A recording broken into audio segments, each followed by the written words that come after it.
I'm late. I am so sorry. Getting everything set up, guys. I'll hope to be live in a couple of minutes. Just need a few things to go right.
Everybody, welcome to the Friday night stream.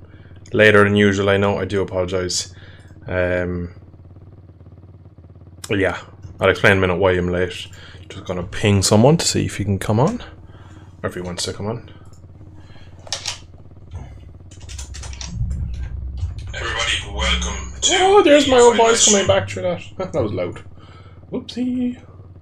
That would be funny if that comes through the stream.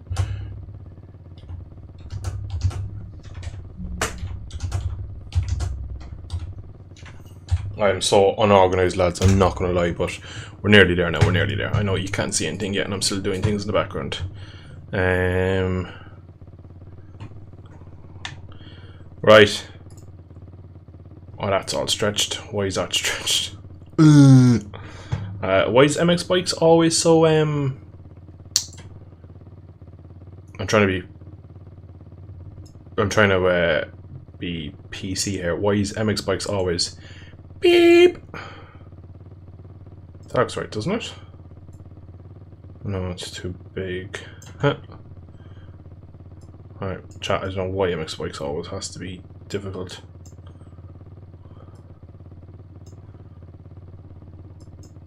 Shiza.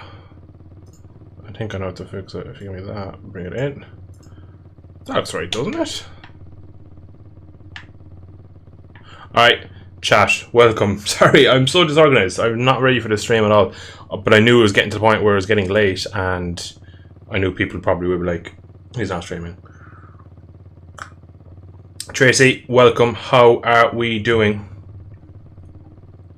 Been sitting on YouTube for 15 waiting for this notification. Yeah, the stream nearly didn't even come. I presume it should have MX Bikes audio. Now, unfortunately, there's no music. As usually, I have a few tunes playing in the background. But first and foremost, welcome everyone to the stream. Because get an audio check. Everyone can hear me and everyone can hear the game. Just gonna get a quick audio check. Gonna do a few laps offline.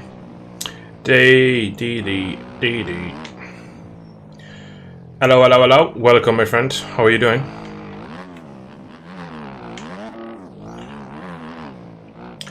Am I going to do some MXB online? I will indeed. I'm just going to basically do a lap on this track. This is a track I downloaded recently off MX Bikes mods. It's probably like a beginner track, but it's seriously nice flow, and it's just fast and just fun, really. But just going to do a couple laps, leave the stream, kind of get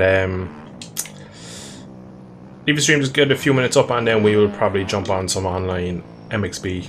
I'm really enjoying MX Bikes lately. So yeah, we'll see. Audio's good. Tracy, thank you, dude.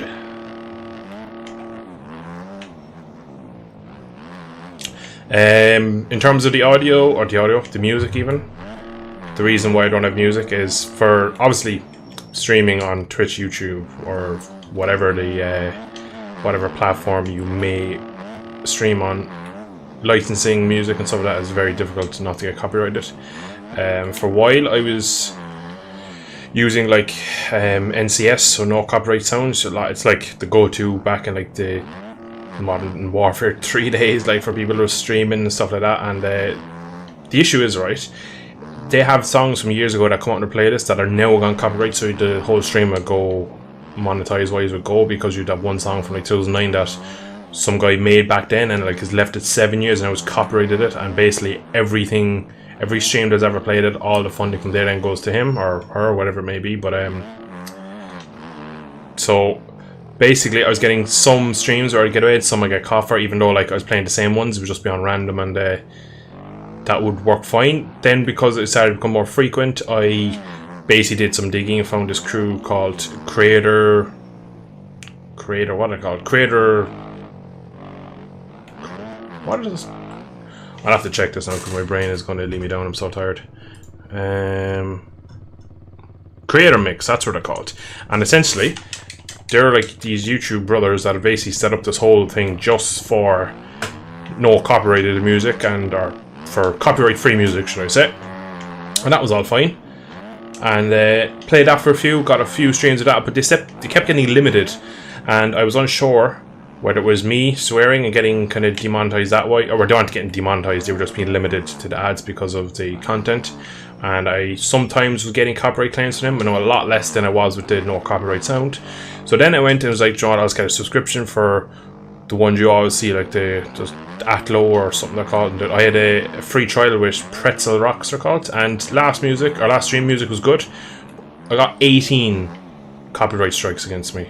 So I'm sick of kind of having to keep every stream, like having to finish the stream and then go back and try and claim back the that the stream was kind of A-okay and stuff and all that. So tonight I've basically, as I'll tell you in a minute, I've been so busy that I haven't really had time to try and come up with another source of music. Oh, that's overjumped. That's gonna case like hell. Just missed that altogether. But rip. So yeah, tonight there'll be no music, unfortunately.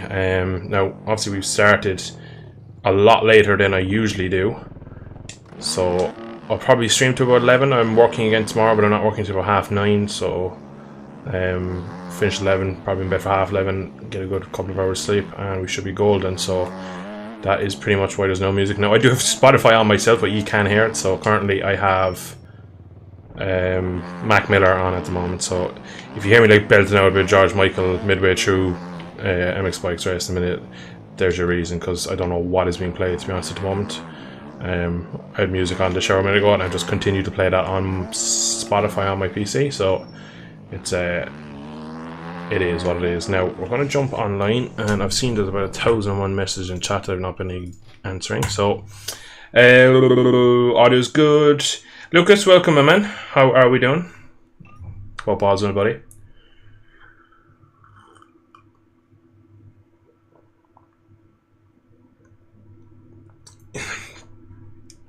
Dario, hey dude, welcome, buddy. How's all everyone? Competition. I'm gonna go to practice. EU Classic Tracks Club. Can I get in? I'll just join. I'll join whatever for a spin. Good to see you enjoy MX Bikes. Yeah, MX Bikes is amazing, and obviously at the moment with GP Bikes being a little bit under the weather. What's low SR, low skill rating, probably skill rating. I'll join that. Probably a couple of people in there. Yeah, MX Bikes is just fun, and I don't take it too serious, and I think that's the best thing about it. I just jump on, play it, and have fun. No ACC on Bathurst. Sup, man? Mike, welcome to stream, buddy. Don't rule out we might have some ACC later. We might have Dirt Rally, or anything else. My room literally looks like I've just moved in. There is boxes everywhere with Fanatec written all over it. There's a wheel to my left. To my right, there is a load of screws, an Allen key, and some spanners. There's basically, right, I've been so busy, I haven't had time to scratch my arse. So everything is up in a mess. I've had one day off over the last 2 weeks. And I'm working tomorrow. I worked all day today. Why can't I open this bar of chocolate? Why is life so hard? Like, oh, there it goes. So essentially, content has been very slack. I know, I do apologise, but I've been mad busy. So yeah, even tonight's stream was kind of questionable at one point because it's now 5 to 9. Is my phone on its internet? What the hell's going on with my phone? That's good. But yeah, basically, it's 8:30, or it's 5 to 9 now, so I've been going about 14 hours. And this is the first time I've ever stopped. I know I'm streaming, so I've really stopped, but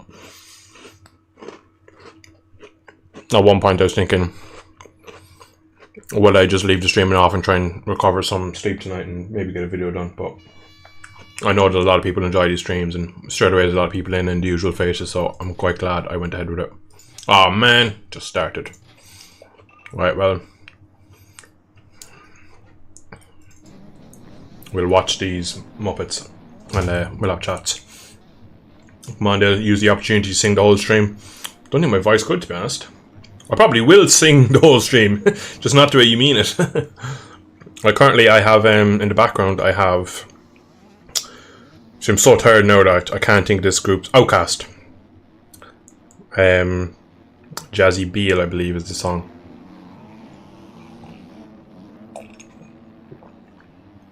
It's just on the background. Now, it's a shame, because I'd love, right? I'd have such a good time if I could play my own music on stream now. I'd get copyrighted a million times over and I'd end up in a lot of trouble, but it would just be a lot better, really. But I will try and get to it about 11 o'clock tonight, just to get at least 2 hours in for you. And we'll do a small bit of MX Bikes. Could do some GP Bikes, ACC, Dirt. Can't think of anything else, to be honest. Now, massive disclaimer and spoiler, I am really, really tired, so don't expect to get much out of me tonight. But anyway, I'm so glad I streamed though, because I feel like a lot of people like the regularity of my Friday streams. Also as well, I don't know who told me to do this, or was it a comment in the video? Someone asked me to change my number to 469 in game, which I've done.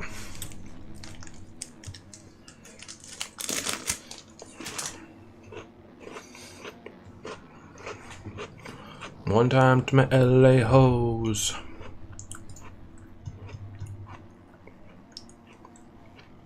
I don't wanna be saved, don't save her.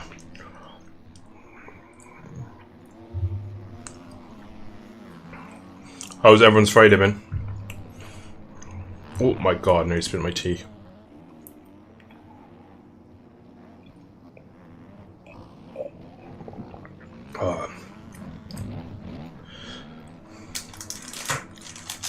I'm actually so happy there's no like racing on this weekend, which is something I didn't think I'd ever say. Nom, nom, nom, nom, nom.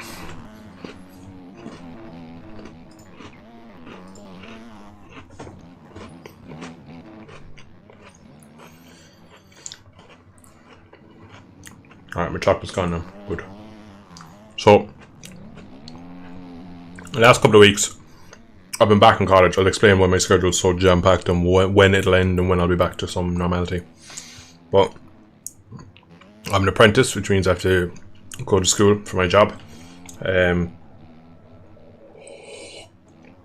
in my last phase, which means I'm away from work for 10 weeks in a college, in an institute, and I'm doing basically like 40 hours a week there, training and stuff.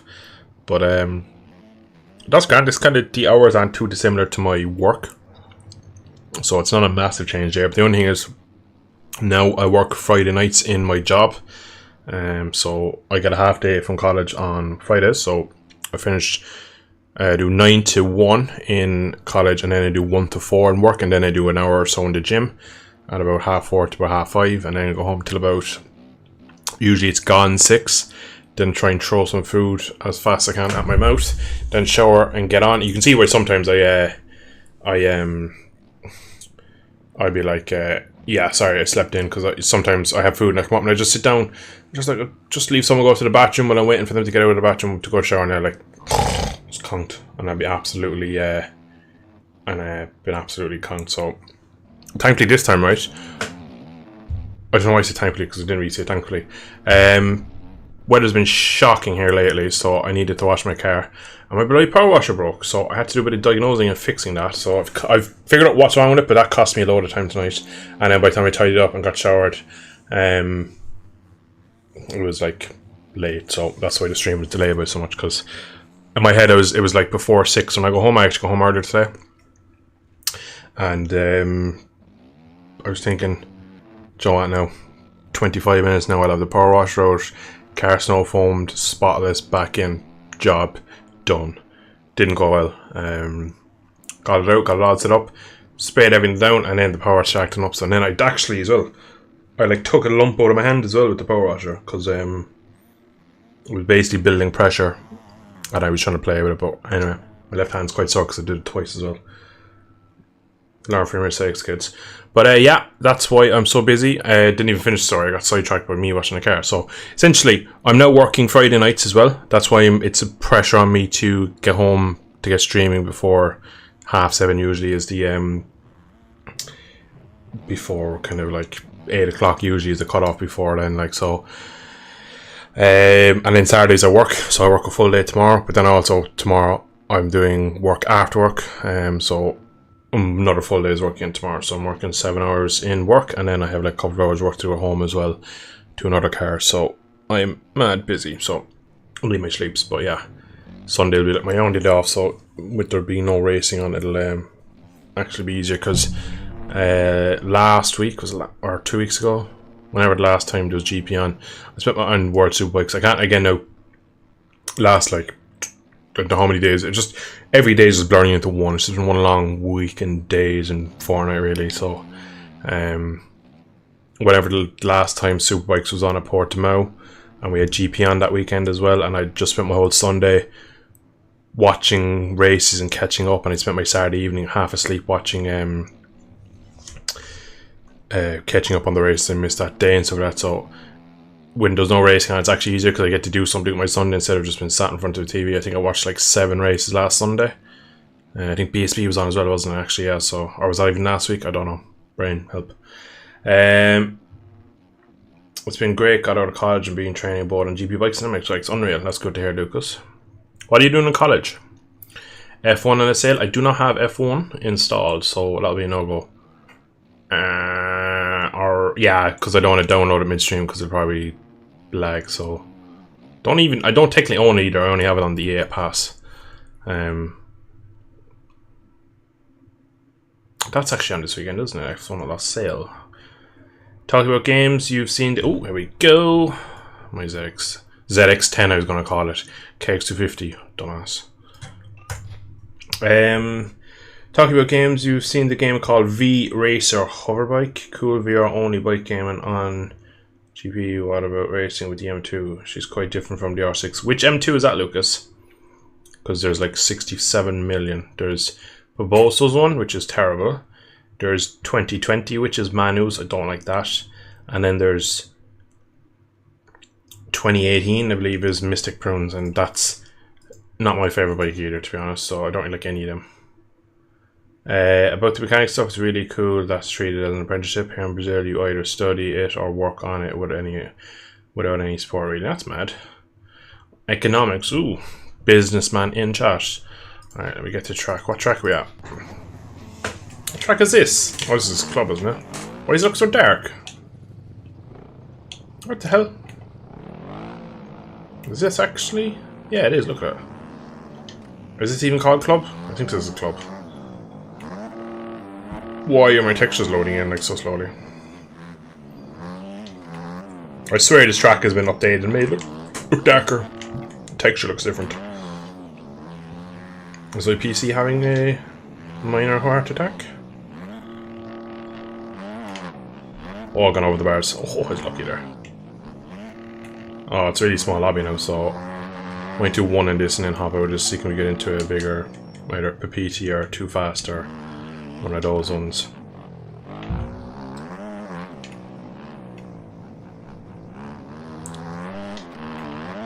Oh, I've gone too long, gotta edit. Oh, front end.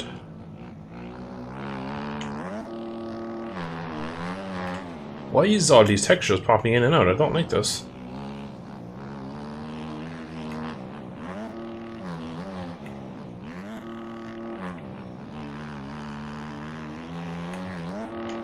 Oh, over the bars. Oh, I saved it again.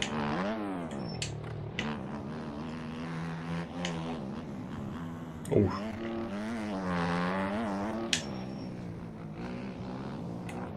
Oh, I went so short there for no reason. Saved it. Big up to Kozaki.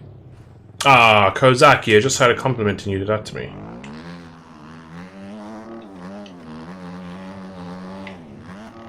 I'm down again. That was my own stupidity. A lovely little run, and I decided to screw up for no reason.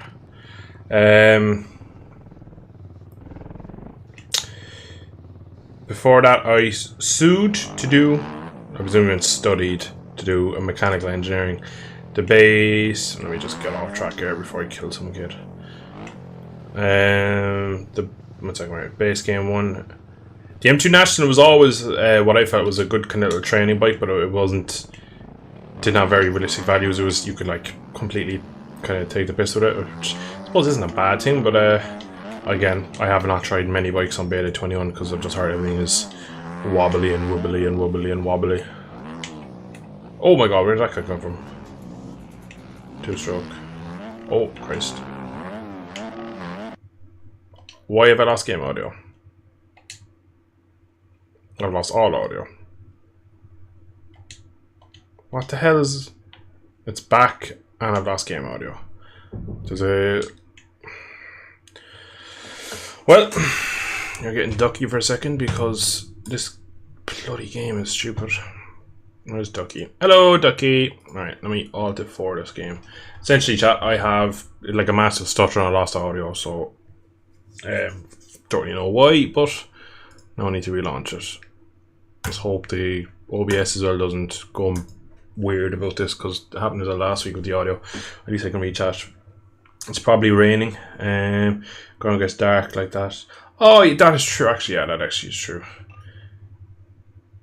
Yeah, you are good, Lucas, I guessed. No, that was the 250, dude.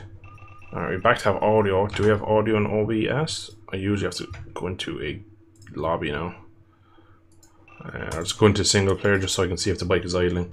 Because I can't see it when there's no menu music or anything. I'll probably try and find a different lobby because there's only like 4 people in there. I'll leave Ducky up while I'm doing all my little testing in the background. The most famous person on my stream, Intermission Ducky.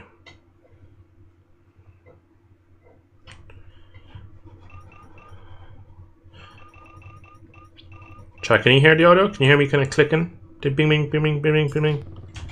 Yeah, you should be there, no problems. Alright, so Ducky, back to sleep, buddy. We're back at this track for a second and return to pit. So we're gonna get better on one. I'm not really sure why it does it. I'm gonna plug in my headset just in case it's that, but I reckon it is something to do with the game because it only happens on MX Bikes. Happened as well. I believe it happened live stream as well, actually. It does happen quite a bit though, it's a bit annoying. Alright, I'll try joining that. It's probably going to be for... Yeah, I thought so. Chat, what's everyone's opinion of the Marc Marquez news? Obviously I made a video on it, but I'll try these ones again, right? I didn't really like them last stream, but I'll try them again because it's a big lobby. We'll go to 52 strokes. Yeah, the physical keyboard, that was me going over like that. See, there's like bing, bing, bing, bing, bing, bing. A real old school Cakes 250. Go to CR. I love the old. It's not even old, but like, look at that. Oof. Please have a skin. Ah, disappointing. I can feel him. All right. Start. Oh, we're in. Lucas, there actually isn't. The menu mod you just saw there, I didn't even mean to show it because technically it doesn't exist.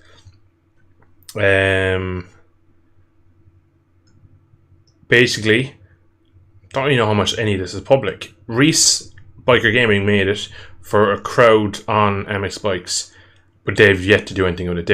He made it for them and gave them the whole template, and they were going to like edit it to what they want and put it out themselves.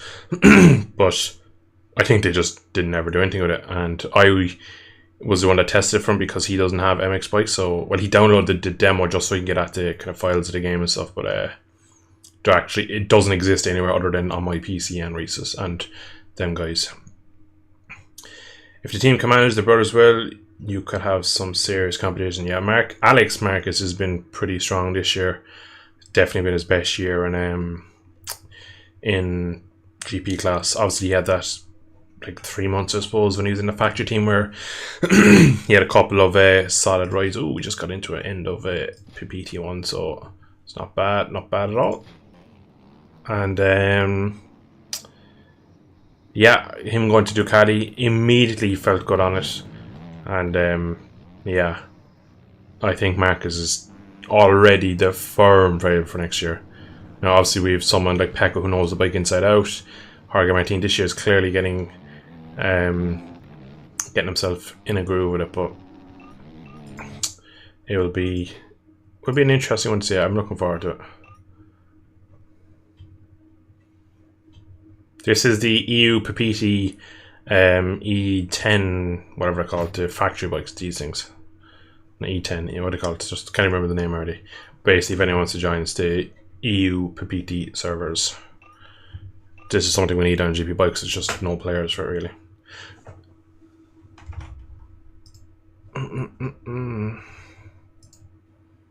I have a league race, right, on Sunday. Laguna Seca, first person on GP bikes. I haven't turned a single lap in 2 weeks. So yeah, that's going to be fun.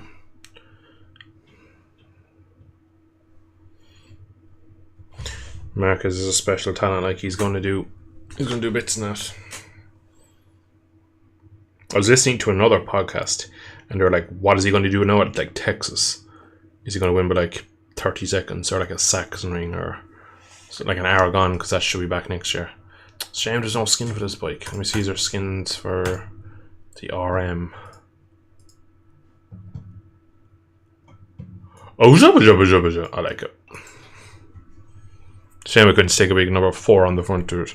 Ricky Carmichael.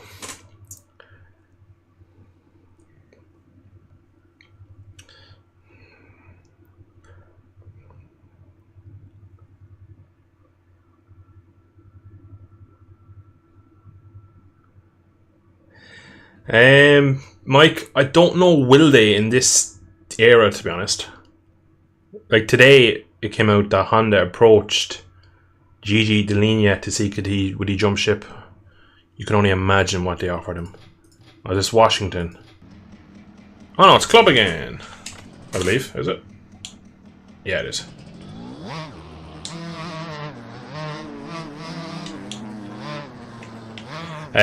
What's I saying? Oh yeah. Oh my god, he feels so heavy. So torquey as well. I know it's a 2-stroke single cylinder, like, but geez, they don't have flies well in the air. Whoa, front end is cheddar cheese there. Back to Dall'Igna, he obviously turned him down. I reckon, right, Dall'Igna was the last piece of the puzzle. If they got him, Marquez stays. That is hurt. Why can't I ride this bike now? These are so different. Apparently these are easier to ride. If you're like Marquez, this probably is easy to ride, like, but I'm not God. I ain't not Dungey. Tomac. Oh, sorry dude, I just cross-jumped you for absolutely no reason. Cased. Oh, saved it. But yeah, back to the mark. These bikes are just so alien to me. Back to the Dall'Igna. I reckon Marquez, like we saw that they that he kind of requested that they bring in some Europeans and can change up the project and go that kind of route of kind of the Dall'Igna approach where you get this bike is so weird. I don't understand these physics.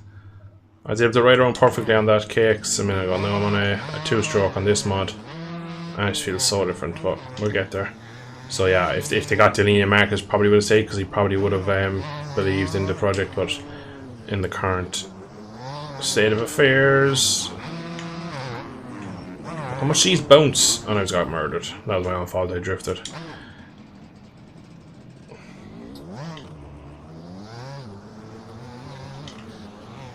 What is that twat doing?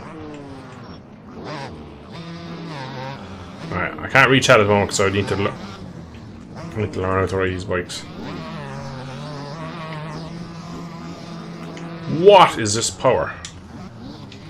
I know 2-stroke is power, like, but feels like it's so easy to get it out of the corner. I need to scrub a lot more, I'd say. But I don't have the aerial ability with this bike at the moment. Oh, where'd he go? Oh, front tucked. Whoa, I can't ride this as aggressively for some reason. Oh, say, oh! Did you see that? It's an absolute brah. I'll do a warm up or whatever this class is, qualifying or whatever it is. And then I'll let it read back and check because there's too much going on my screen at the moment to try and read chat. I don't have any long straights at Magello to read a few messages. There's all action on this. Oh, look, main corner, just wheelies in third gear. I hope again, like 2-stroke power band, like, but brah! Oh, what a twat! Land it! Ah! Why is that guy going backwards? Well, he's ruined my possession. That's me done in yet. I probably could have said one quicker, like, but twat ruined it. Yeah, back to Mike's question. 2027 is the new rigs and stuff. I don't think we see Yamaha or Ducati or Honda back there until at least like around then. They're not going to have anything in 2024 in my opinion. They might make a small step. 25 maybe if they figure it all out, like, but I just don't see it happening. On the factories, they're cool, but after training with the OEMs, I can't handle it. So yeah, it's so mad, isn't it? Unless they go down to 125s, 125. I read the Honda thinks they have a shot to bring it back in 2025. I've seen that. If they can get their stuff together, he'd go back. And to be honest, I could see it happening because, like, I feel like he didn't want to leave, but just left him no option. Big balls if he went back though. That would be amazing for him, I suppose, and Honda in general. I was pretty surprised Mark moved, simply because I'd imagine that the rest of the Ducati riders could have some way sway. Yeah, they could have vetoed against him and said they didn't want him. Now, if you're Pecco Bagnaia and you're like, oh, no, I don't want Marcus on my bike, it shows incredible amount of weakness mentally, in my opinion. and I don't think any of them could do that.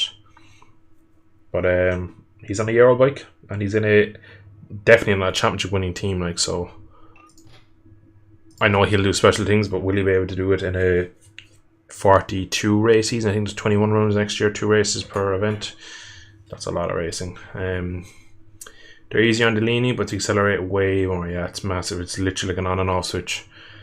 I bet Pecco isn't happy. Marcus going to have him and Jorge crashing with the pressure. It could happen. Marcus could have this championship wrapped up by like Misano next year. How crazy would that be? Honda's at Nissan levels of non-competitive is saying how they've just let their racing program go. It's crazy. It's all happened so quickly as well. If you like look at the issue with Honda, right, is when Danny left. And everyone thinks, well, they won 16, they won 17, they won 18, they won 19 with the most dominant like results with Marquez. But that was Marquez winning. That was not the Honda. Look what the other Hondas were. Their bike was poor. It's just they had a modern day alien doing their bidding. And the issue was when it came to nice big grid. I'm gonna go back a touch. I'm definitely gonna loop this. I'm gonna start in second gear and sit down on it and feather throttle. But they've been in trouble for many years now. Like, so it's not a lot of people think it's like, oh my god, in 3 years they've absolutely lost it. They've been kind of slow since like 16. The 16 bike wasn't amazing, and 17, 18, and 19 Yamaha kind of went missing. Ducati just didn't have the riders to kind of do anything against them. Oh, this is messy into turn 1. Don't kill me, don't kill me. Oh, okay. That went better than expected. Oh, he's jumped across. Oh, build. But Yamaha. Apparently, Cal says he's. Oh my god! Why did that get so twisted? I can do it on the fence. Come on again. Cal said that he knew that this year's engine would cause them troubles and they'd go backwards. He said they don't need a new engine, they need more rear grip and need to focus more on the chassis and stuff, but it's completely contradicting what everyone else says, really, that they need better aero and stuff. But he reckons that they need to go down the route of getting... Oh my god, that looked nice. What's that? A TM twin pipe. Ooh, that's a cool looking shot there of him. Like, he's been offered a new contract to stay with them, and he's like on the fence with doing it because just the way they go about their business, and they're kind of like doing their own thing with the fact that they don't really take on board everything, and it took them so long to kind of like, why am I so bad on this bike? Oh, I sincerely apologise. I'm going to just stand here. Thank you. Like, this year's Yamaha engine, the M1 engine that has all this extra power, was built by a ex-Ferrari engineer in Formula 1. And let me go back to the last time someone from F1 built a motorbike engine. It was called the RS Cube. It was a I must have an F1 engine this thing as well, because it's just absolutely unrideable. I might need to just swing on for the next races if I stay in these lobbies.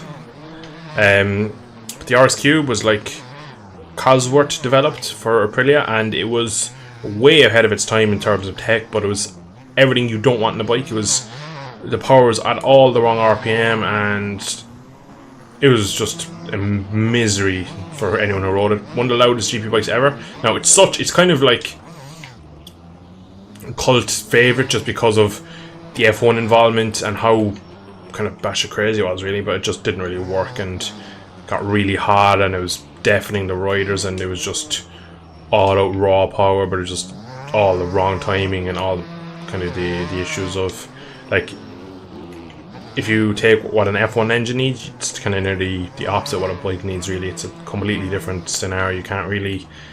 An engine isn't just an engine. Oh my god. They need to be totally different, and that was back then. We saw it this year now. They've had help from an ex-Ferrari man. He was in Misano. Older gentleman, and it's obviously not worked at all. Wise, I'm gonna go around the outside. So now they do have an Irishman by the name of, oh my god, he was a Suzuki man for years. Can't think of his name now. It's just tiredness. He was like going to turn the fortunes. Apparently, he was the guy that, oh, I'm going to kill this kid. Oh, no, I didn't. He was the guy that turned Suzuki's fortune around and helped him with their engine. His name is on the tip of my tongue, it just isn't coming to me. A lot of you will know. If anyone knows who I'm talking about, please tell me in chat, because unfortunately I can't look up who it is, and it keeps like flashing across my brain. Oh my god, can't think of it.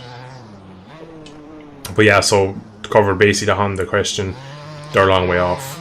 And Yamaha, I could see it happening faster because they have the bike.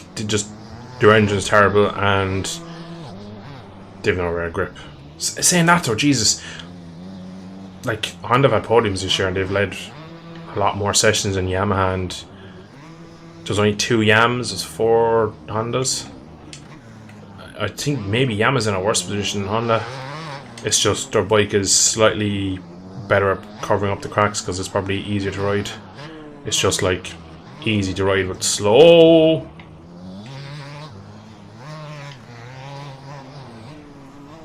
Jesus, that was an overjump and a half. It just, I know, I've ridden not an RM, but I've ridden 252 trucks. I don't remember them being, oh my god, he's gonna land on me.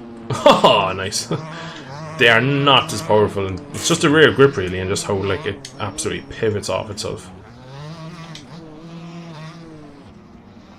I just have so many more issues. I'm sorry, dude. That's not gonna work for me. I'm gonna be stuck in the hay bale now.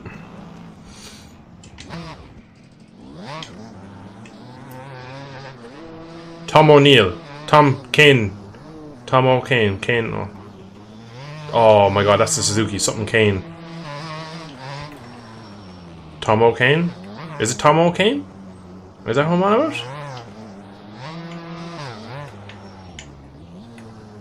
The race is over now, so I can look up. But he's like, he's basically, he was the guy that got all the extra power out of the Suzuki engine without giving it all the issues that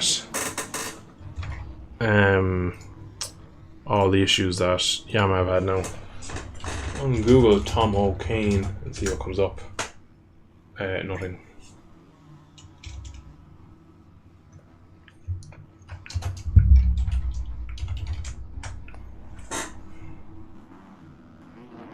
Yeah, Tom O'Kane, that's his name. I just looked down, the first thing I see in chat is Tom O'Kane. Thank you, chat. Let's go back up.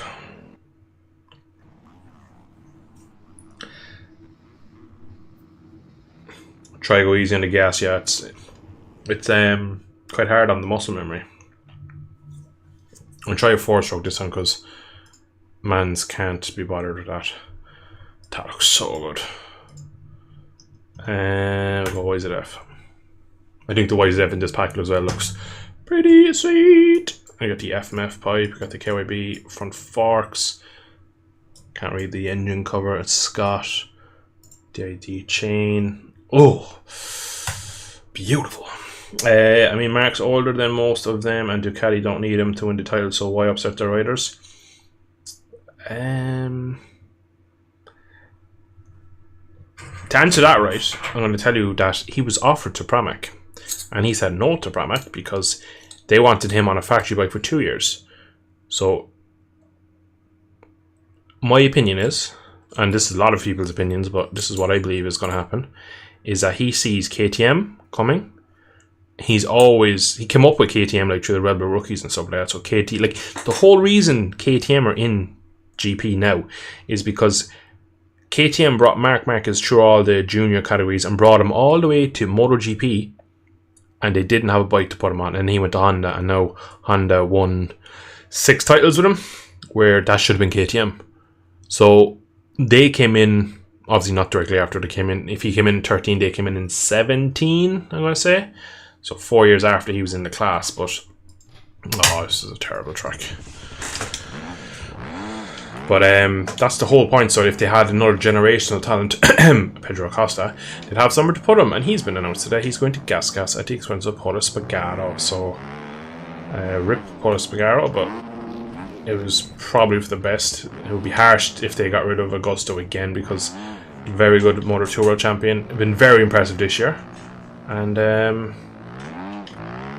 Oh, I'm gonna kill him. Sorry. How did he stay on? What the hell? Right, so there's actually no point in even qualifying. I'm not even doing laps. I'm gonna just re-chat because I have too much. It's too much on my screen. It would have been amazing if I landed that. I know it would have been so cool. Like probably 180, 360 bar load, whatever it was. I think he was just too good to pass up. I think it's the Honda taking Lorenzo off Ducati. He can't be. They're probably taking him so he can't beat us on a KTM, is what I'd see in Marquez's eyes. Now, I still think he might have some agreement because, again, back to the Marquez, turned down a 2-year deal with Pramac, went to a lesser machine and equipment and team.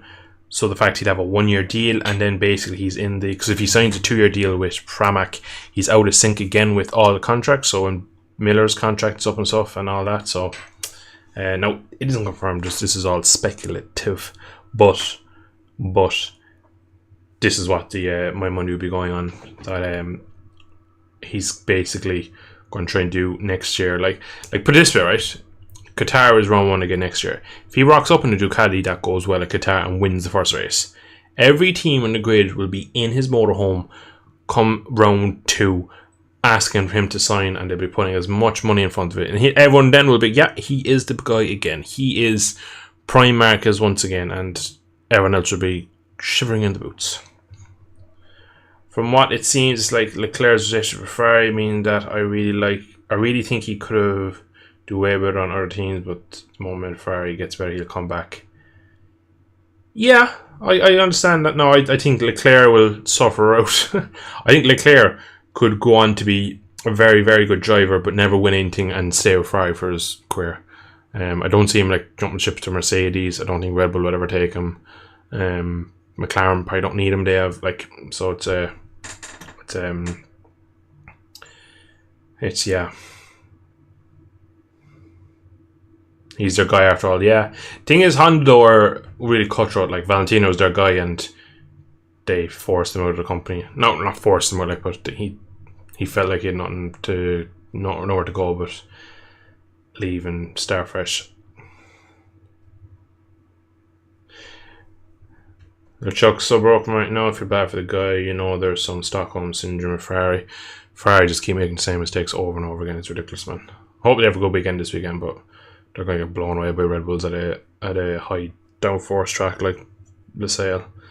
Also, rest in peace, Paul Espargaro's career. Unless he goes Honda, he likely won't be on the grid. No, he will definitely not go back to Honda. He will not be on the grid next year. It's announced that he works for like the Bayero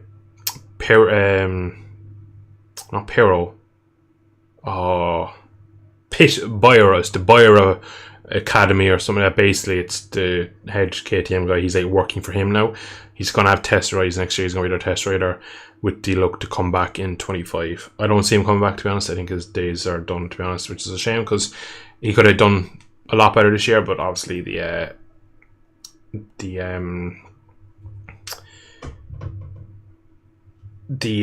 a big crash to start season.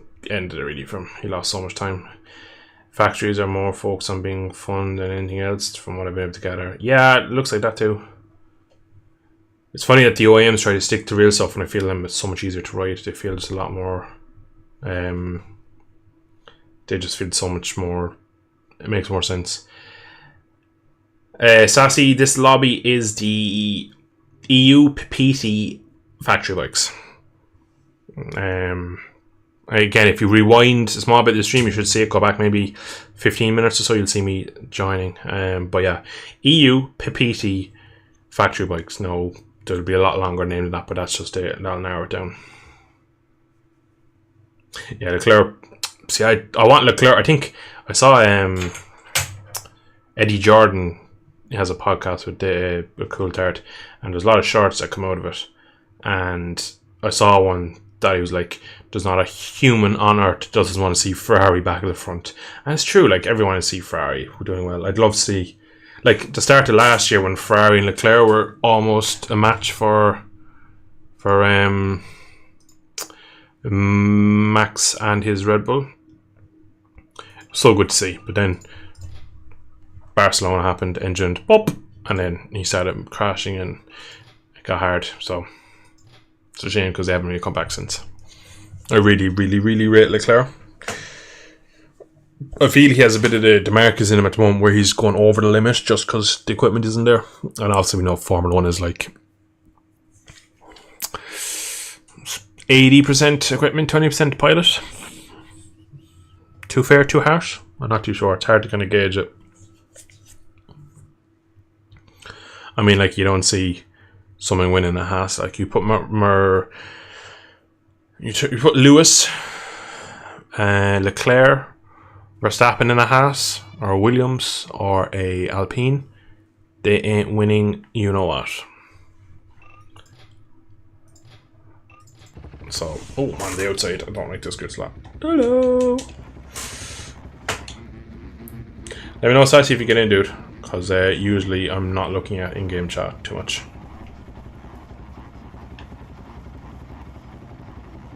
Woo!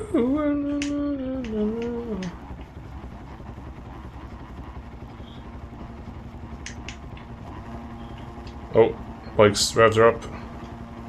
I'm in gear.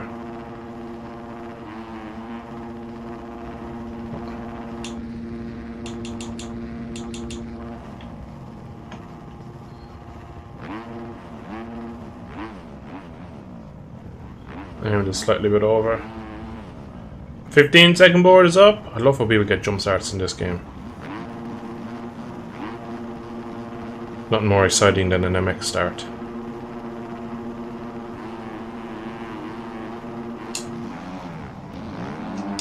Oh, that guy's got a good start and in front of me. Take the high line, take the high line. Oh my god, he died. Oh, he's turning in on me. Okay. These things jump so far. Do you mind, Chris too far? They feel light in the air, but also extremely heavy. How the hell do you do that?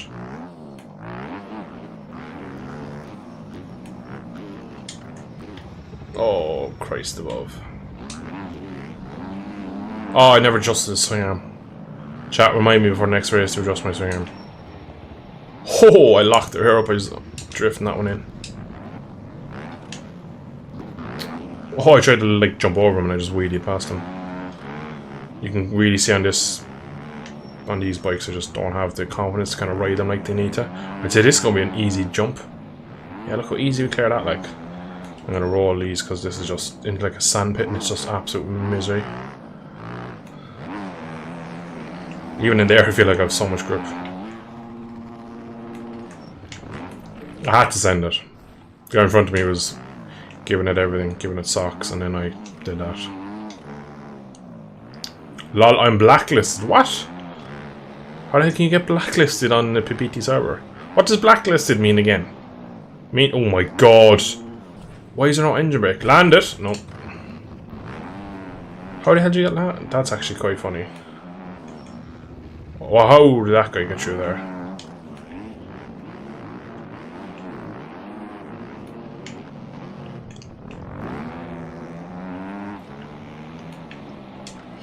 Oh, yeah. Tire fixation there in full effect. Can't keep this front end down.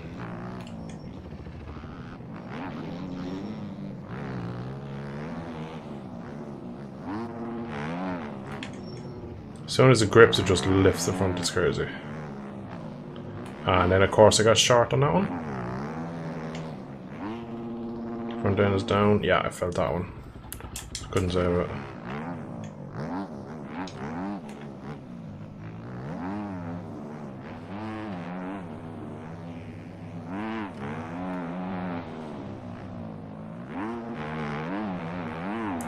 But if you're blacklisted, let me know if there's any others. Are you blacklisted from every PPT server? Because that would be an absolute nightmare if you are. Also, do you know how you got blacklisted? Did you do something very bad? Oh, dead. I remember when I first got the game, I used to always landed it. Thank you. Thank you. Hello. Hello. Thank you. I used to always hit that like pillar thing. Oh, I stepped out. Step it out. Magic roll ups. Rain over his head. Chat, that would have been amazing if I landed that. Well, I did, like, but... Sorry, you were banned, Dan. What? Is that actually someone's name, or is that someone someone trying to join as Dan? I can join the USA one. Join the USA one, right? And just let me know which server and I'll join that then afterwards. That's again, I keep landing high in that. Oh, these bikes are paying to ride.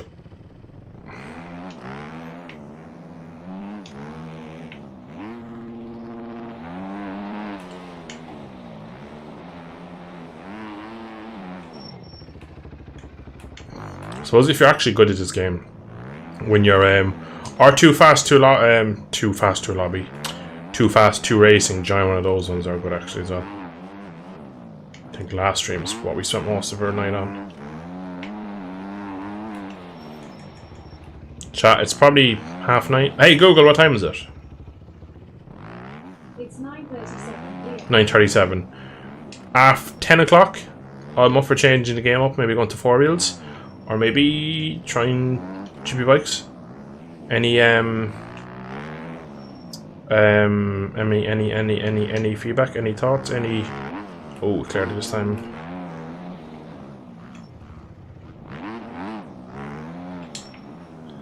Let me know what you want to see. Do you want to see whole night of just MX bikes? Because I'd be down for that too. Just probably not on these factory bikes.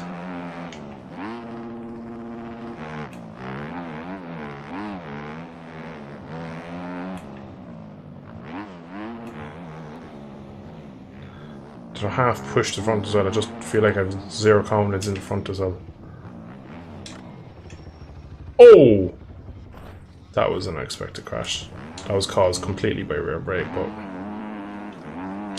Didn't think I'd... Like, why did the bike turn in like that? What the hell?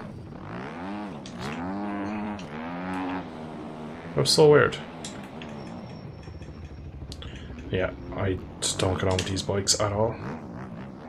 Feels so clunky.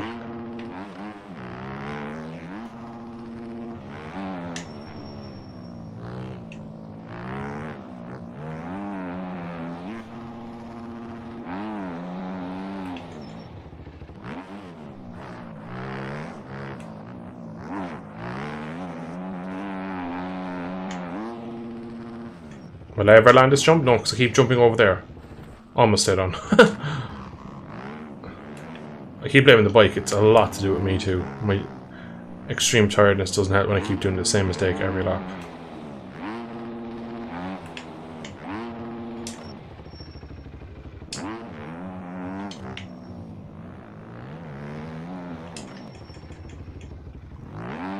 I can't use the rear brake on this mod as easy as I can use it on factories. Factories? OEMs, sorry.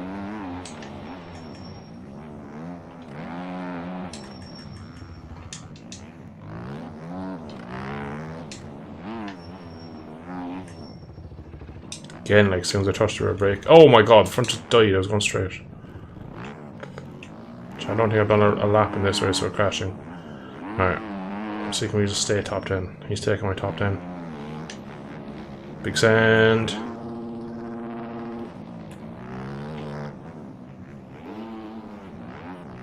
Like, oh my god, he's confused me so many ways. Yeah, I've done that.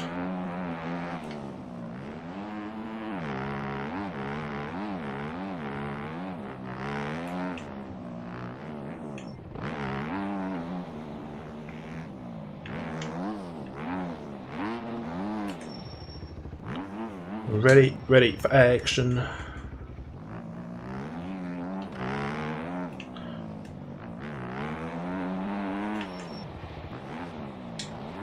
Whoa, that thing went very aggressively. Rap! I'm overjumping everything, it's hilarious. Big send into the sandpit. No way I'm staying on that, yeah. Can't even sit on that in the OEMs, they just don't like it. Chat, will we learn? Will we learn to take this right? Nope. had no speed either that time, so I couldn't really afford to land up in the berm there.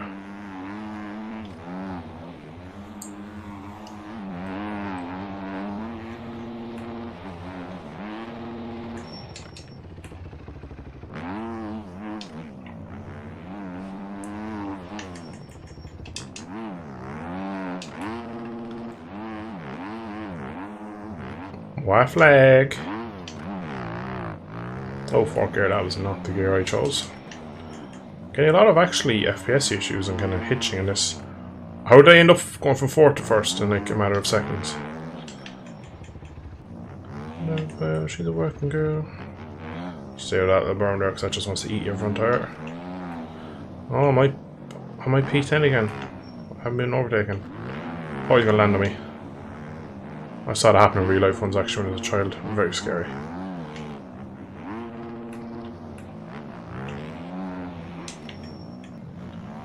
Oh, hello.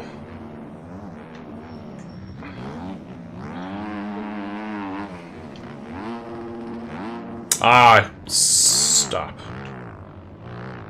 No flag. I'm gonna get a position back out of this. Save position. He's a position. Nice tire tap there, because that was totally intentional at my level of skill.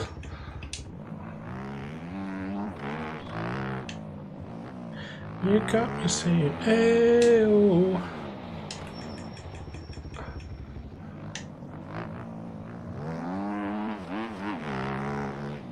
Whoa! I know I turned in early there, but man, that bike just darted. It's like a go-kart. You just point it and just goes. Bop. Okay, I'll just stand and roll this one so you can go down again. Oh. Stand second just jerks the. Look how much I overjumped this every lap. I tried this time to actually do it right, but just the speed drove up the hill. Land it! Land it! Land it! Come on! Come on! Come on! Imagine.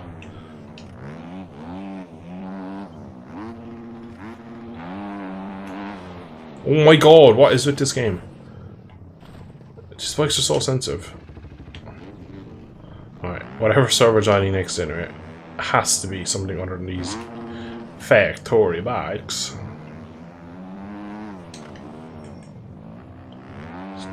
This is not me, and I jumped sideways into the ropes as well. Alright, let's try and do backflip. No, because I got 5-second time benders. I lost. Still trying to do some gymnastics with dirt bikes. My favorite thing to do on Friday night. We can start a new age. Okay, joining Too Fast 2 Racing for a server. I'm down for any game. Can probably join. You have a laugh. And Too Fast 2 Racing. What did you say? Forest? I don't see it. I do see it. Derp. Alright, chat. What bike do you want? I know there's always a big delay. So you have the MX2. Oh, EM. So let me know. There's 6 of you in here. Let me know what bike you want. Manufacturer, and I'll pick. I'm down for some GP bikes. Can do MX as well. I'm just finishing reading some stuff. I'm pretty easy. I'm enjoying MX bikes, and we've a nice little group here. There's a couple of people in. I'm not really fussed. Things if I go on MX bikes, I'll probably just do Lagoon on the R6, just do a few laps. But what time is it now? 9:45. Yeah, I might do some more. Alright, chat, come on. We need some manufacturers here, come on. First one I'll go. I'm still waiting, come on. What manufacturers, people? Try the Fantech, thank you. I don't think there's gonna be any skins there for this, is there? There's just a base, and they're probably not gonna be that nice, and yeah, that looks horrible.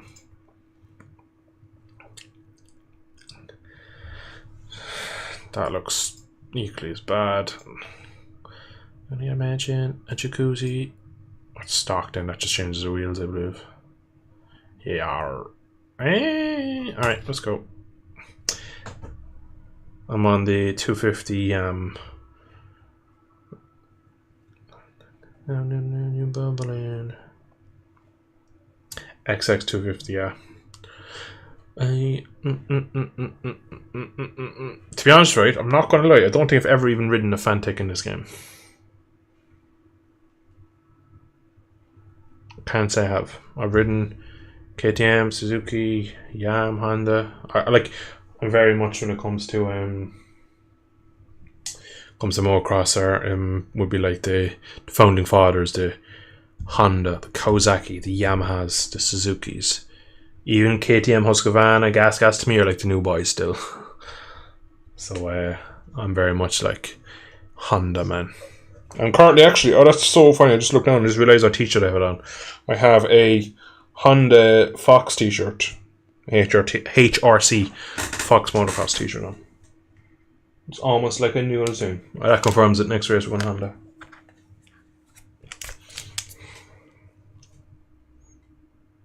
I'm actually getting quite hungry. Warm up and pro is 6-7 minutes. Let's drop the fuel out of this thing. Not that's going to make any difference to my riding ability.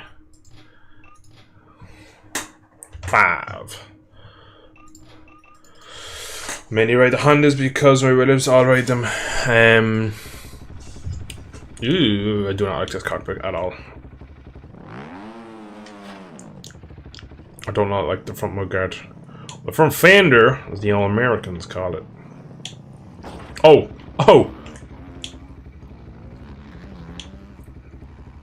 Call TUI. I was just about to ask you what your name was.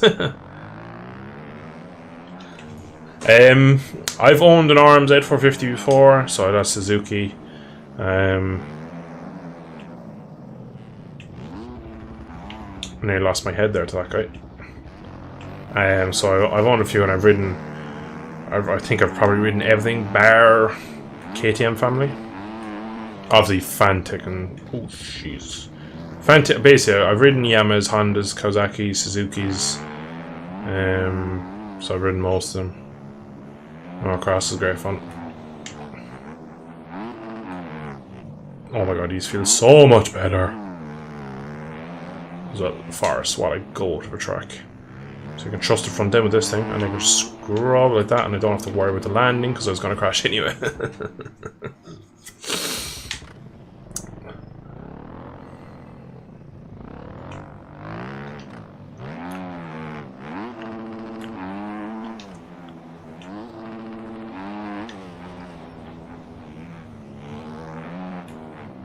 It's mad how different these feel. Like already can feel how much better these are.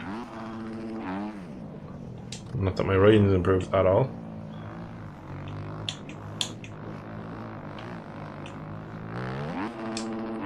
Oh, it does feel heavy in the air now, though, is the only thing. So I need to readjust because a lot of the jumps I was, I'm gonna kill. Oh, you went the outside, you cheeky devil. And then you went outside the map. Alright, I'm gonna just pull off here and leave Kung Fu or whatever his name is, or Boo Boo. TY, hello, my man. Oh, we've killed Martin between us.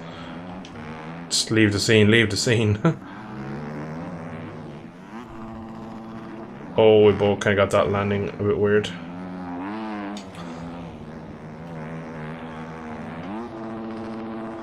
Yeah, that was speculative. From tired air, now you got me.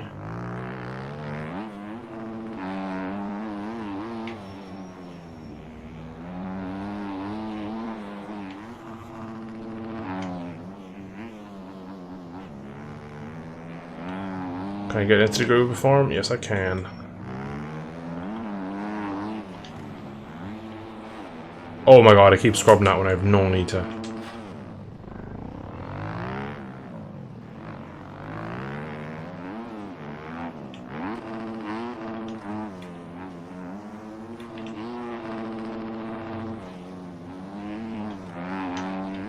Oh my god, that went sideways. Oh, I landed too. Don't even know how I got it that much sideways, to be honest. Yes, I have a rare break again.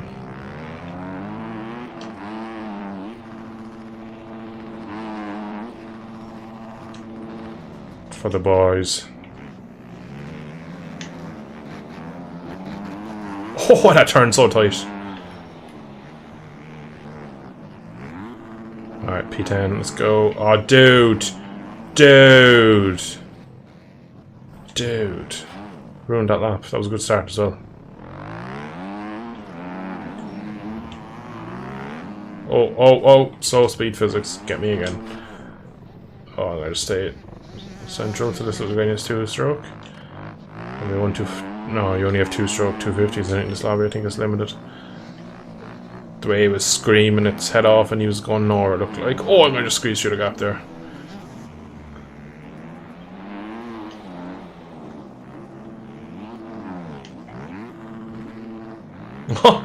Did he do a knock-knock? I was looking at my own bike, but I think I saw an old heel. Not knock-knock. Is it heel flicker? Would make sense because you click your heels together. Oh my god, he's gotten that. Oh, he's landed as well. What a lad. He had that all sorts of out of shape.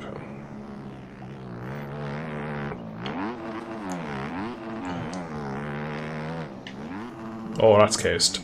Or short, not even cased. I don't know if you tried yet, but the OEM mod now comes with the classic OEMs. I've seen people talk about them. I've yet to try them. Obviously, like I said, because of the HRC t-shirt on me, next race is Honda. That's dead. Oh, that was tidy.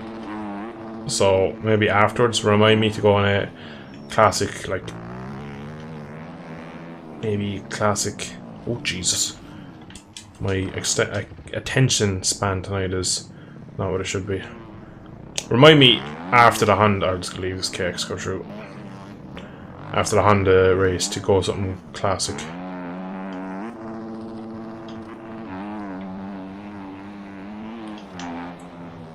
Alright, so we can get lapping. Big sand down the hill. Oh, my hand hit my bloody Fanatec stand and I'm down. Oh yeah, there we go. A few bikes from 96, 97. OEM 1 and 2. Nice.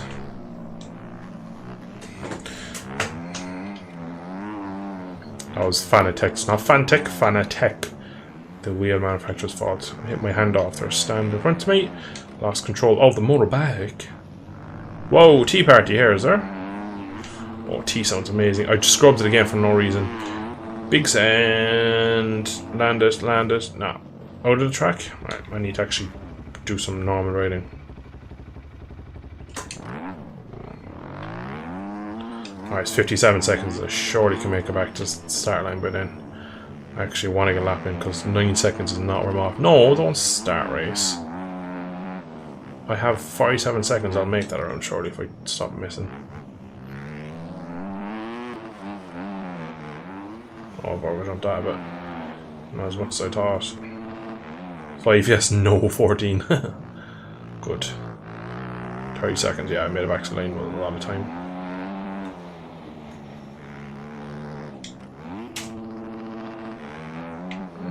Track is pretty torn up now for Forest Lobby, it's nice though.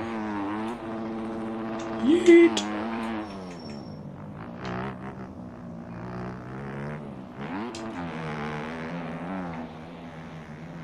Oh, the front end wants to go there. Oh, dead. Oh, just floated it.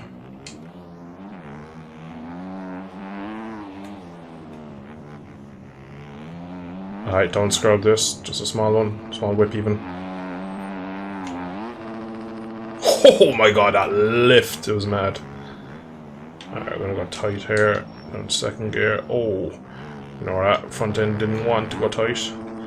Lost all the momentum up this hill, but we're gonna go tight here. Second gear, stand with a rear brake. To candy now, because I want to just get it to the line now. Oh, I'm short. Oh, got away with it though. Somehow. Session's over. I'm not gonna go top. I'm not gonna go anywhere near top, but at least we have a competitive lap time on the lead. Why did I have to say something about being a... What a dumbass. So it was 6 seconds under, so it probably put me closer to the front. What a bloody dumbass chat. Yeah, I know. Position means nothing. It's just like a flex before the race. Like, yeah, I qualified P2. I am amazing. I had a bit of fun PSI. See what that does. Alright, let's do some wheelies. Ow, that hurt.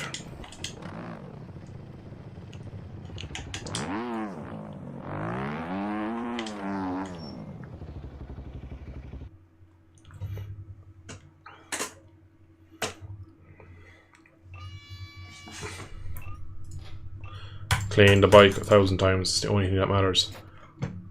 Take a step, everybody, everybody, take a step. On this road together.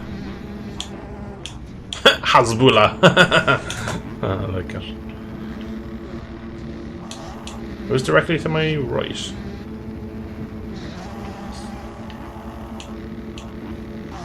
There's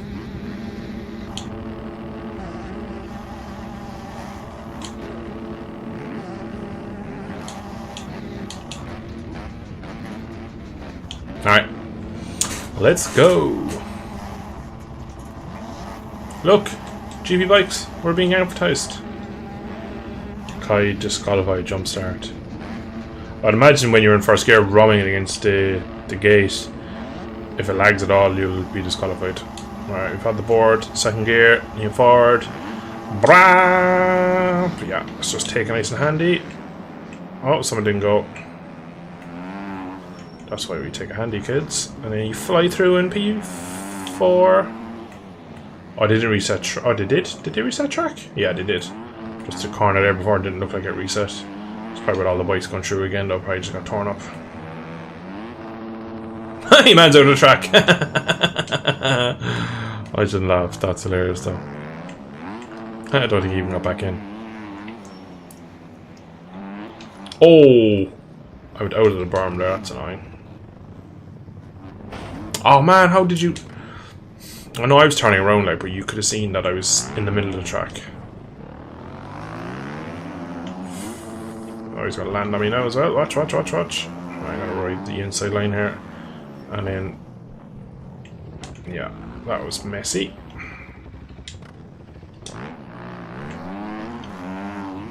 Oh, why did I scrub that? Oh, I saved it. I didn't mean to save it, I got lucky. Let's leave that guy land on my head. It's a shame that we started so... we did the OG start. Oh my god, don't hit me bike. Well, you did, like, but I didn't die, so...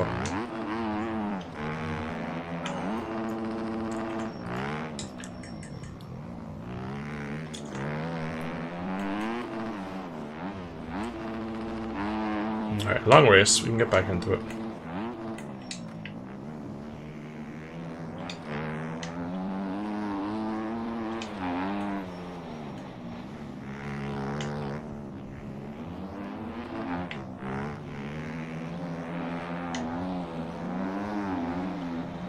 Oh my god, the fish. This guy is... alright, well he's lagging quite a bit, so I don't feel as bad that we've already killed him. Oh!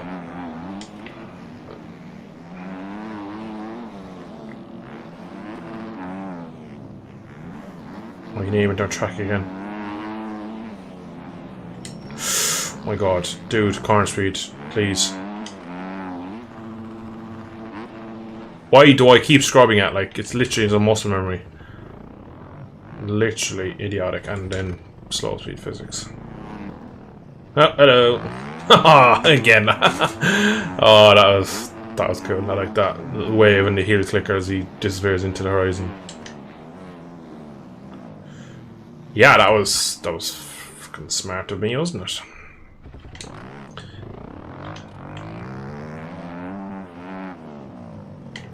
One for your sister, what, but is not been listener. Oh my god, I'm so bad. How is my riding gone?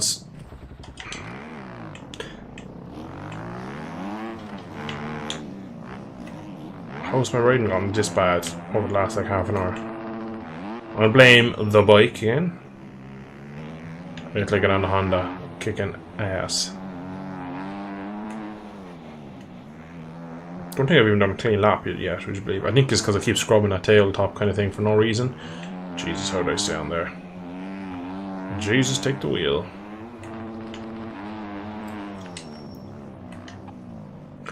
What was he even doing there, like? Think the tiredness is getting to me.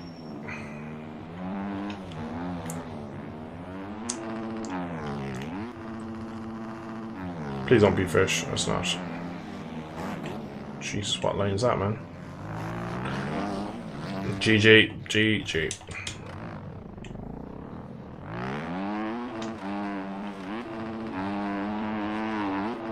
Alright, Lucas. See you in a bit, buddy. Big send. Oh, thankfully I sent that one because I would have killed him otherwise.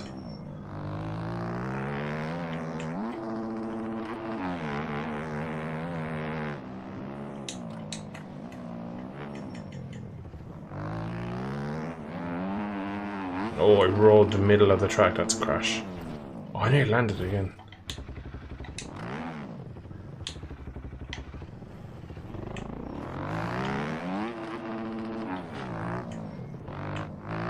I reckon I'll do one more race after this and then jump to GP Bikes for the end or, and the remainder of the stream. Because I can feel myself just getting more and more aggravated by my lack of skill and ability on this game this hour.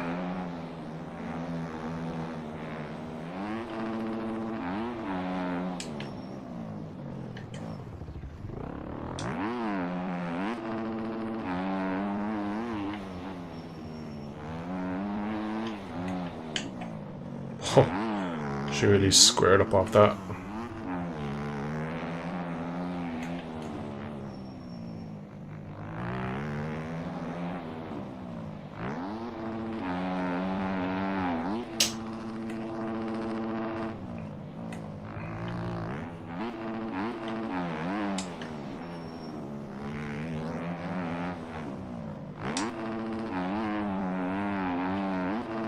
Oh, I've overjumped that, for God's sake. I'll recover that well.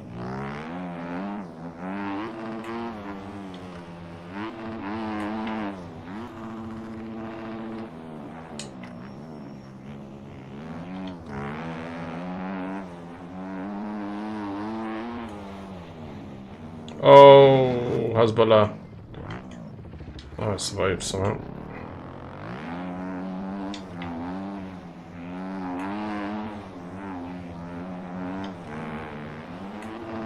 Oh, it's the fish ahead of us again. He's crashed, I think. No, he's not apparently. He's my mortal enemy at this point. I need to beat him.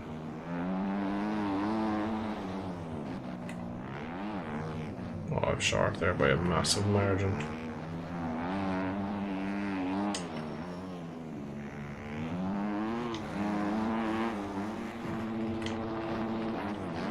Again, I somehow... I keep throwing the bike across and just like midway through doing it, I'm like, I shouldn't be doing this. Fish it down. Fish, fish, fish, fish, fish. No, Hezbollah though. Oh, ride it. Chat, I can't believe this. Come on, come.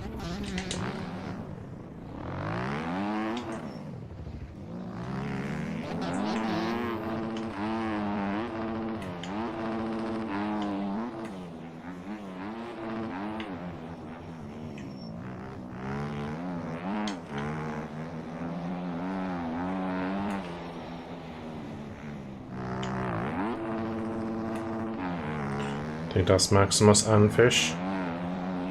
Potentially last lap of this one. Landed so sideways there, I don't know how I stayed on. That's Hezbollah and Maximus. I'm gonna go off the high line because they're gonna kill each other. Oh, I took the front train to avoid Hezbollah's bike.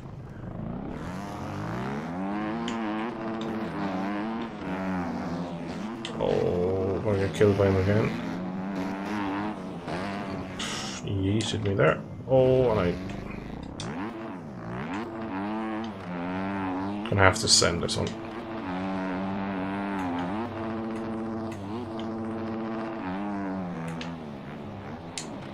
Maximus is down again, I think his name. Oh my god, the front just... Skill issue at this point tonight. Oh, I'm being blue flagged. You're absolutely taking the piss.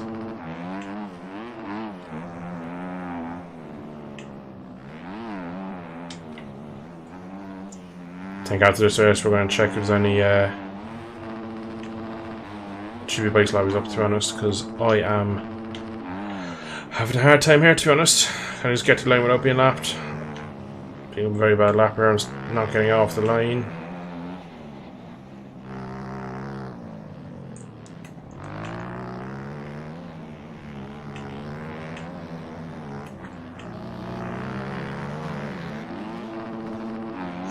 Alright, let's see if we can stay with him now.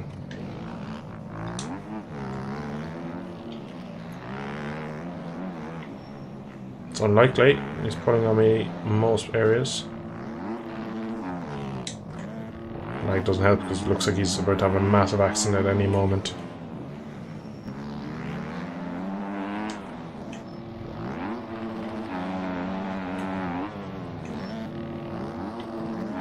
Why? I was sure he was. And then he crashed next corner as well. Yeah, just jump across me. Dipshit.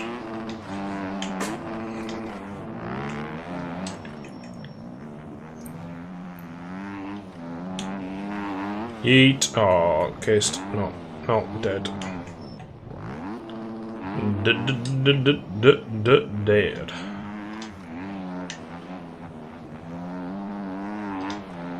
This last lap? Why is the counter going up? What's that mean? When do we finish? My brain is too tired for this now. Hasbro's gotten the run. He's gone for the big send, and he's dead.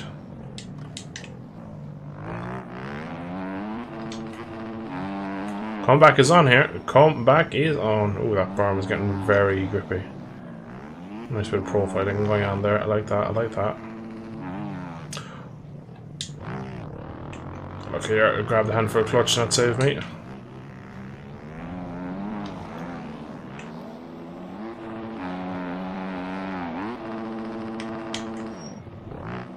It's like one like, what is this kid in front doing?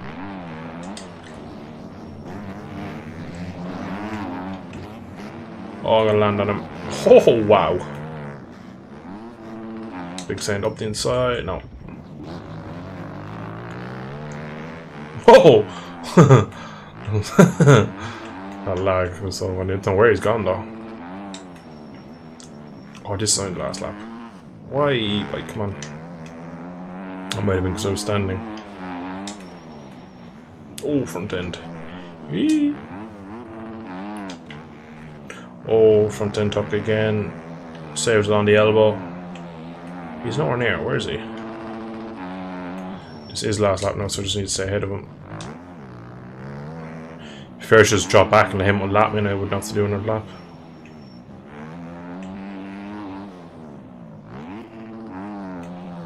Yeet. Oh, come on. P7, baby. Don't scrub, don't scrub. Still scrubs it anyway.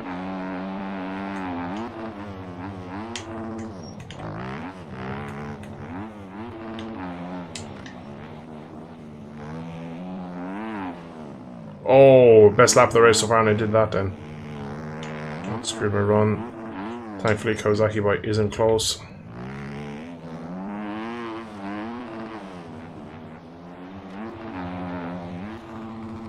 For the boys, for the finish. Going wide. Not because I wanted it, just because the game took me there. Oh my god, like, Dylan, are you actually well? Fucking dumbass. And we are done. Alright, let me check, is there any servers up on the bikes? Can't even say it is hour of the night I'm going to do anything better on there either, to be honest, but let me see. 10 past 10. Oh, I'm wrecked. I am tired. Jibba backs. Alright, there's a testing day. I'm going to join that. Alright. You're going to get a little bit of intermission ducky while I jump to Proposal's other game.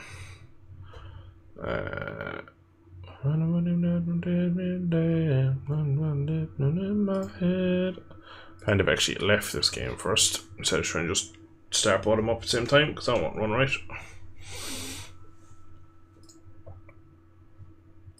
Alright. GB Bikes is being launched. Apparently I have friends on.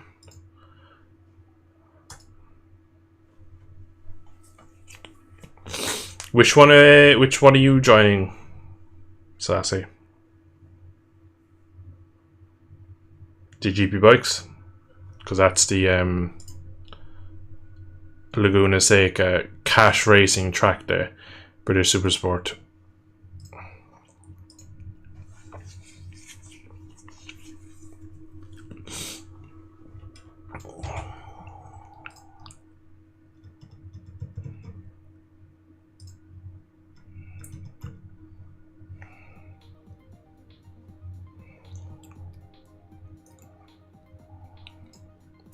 Alright, does the game? It does have it, so there we go. And it seems to have audio. Sweet. Yeah, Laguna Seca, you'll see it's like cash only racing day or track day or something. Do some laps on that. That's what I'm racing here. The night after tomorrow, Sunday.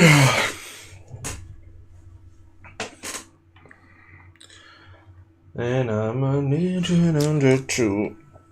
I'd say I started like 8:30.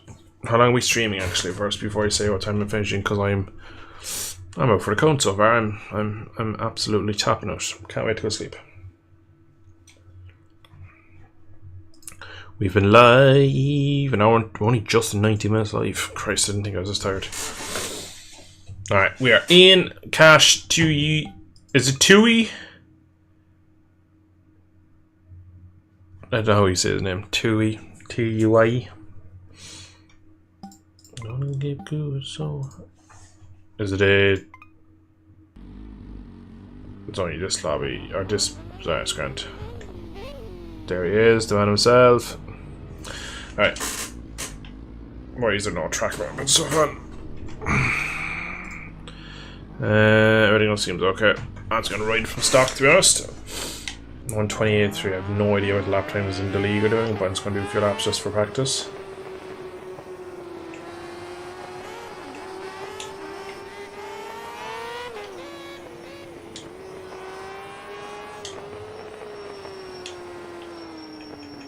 Oh my god. This is the bumpiest pit lane as well you'd ever see in your life.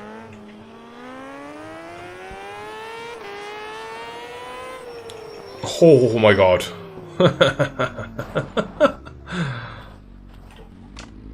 That is exactly what you call target fixation. You just looked at him, I was watching him and I was like, is he turning in, is he not? And I just ended up killing him.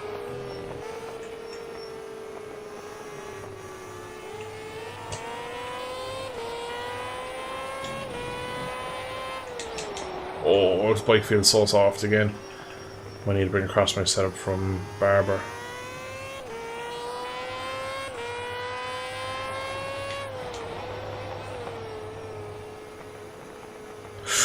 Ay.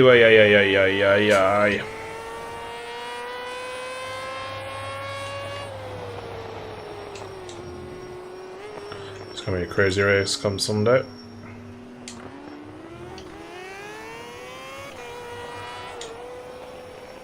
Oh my god, rainy curb there. Got a bit tight.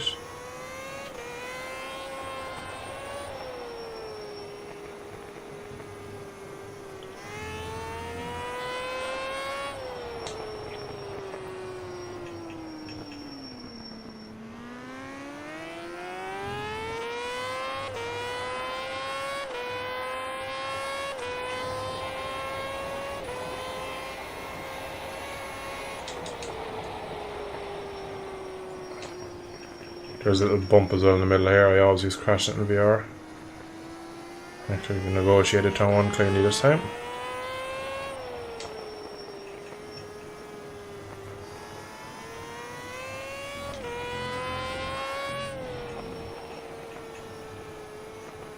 Already this feels pretty good, to be honest.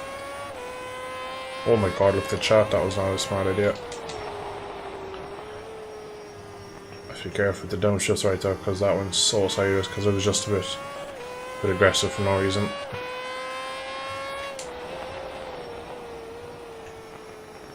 Oh,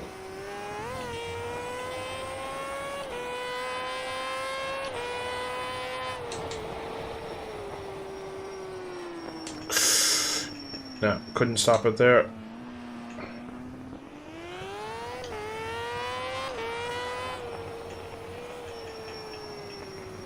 Is game audio actually alright with this? Because I changed game and OBS doesn't like that.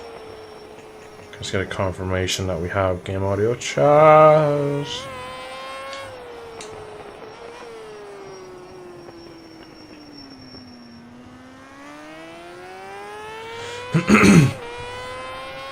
Alright, we're about 2 seconds off cache.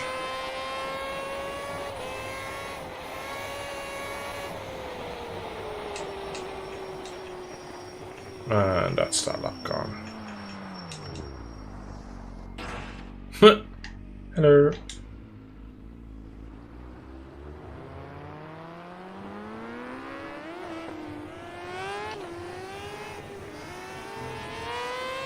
Thank you, Mike. Appreciate it, buddy. Mike, am I right in saying that you're local to this track? Apologies if you're not, I'm very tired, but I believe you. Oh my god. Dead.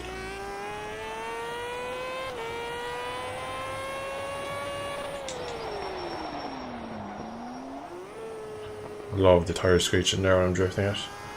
Feels nice, but it's very hard to do it consistently lap after lap. After lap, head shake, please, calm down.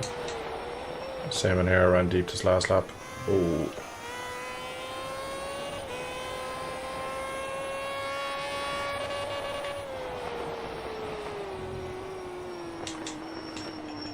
Have you ever been around this track, Mike? Or have you ever been to it or anything?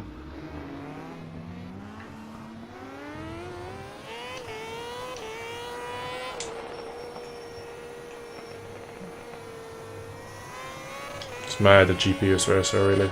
Just looking at it now, like, it's just so... I don't even know what to say, it's just so... not a GP track compared to what they are now.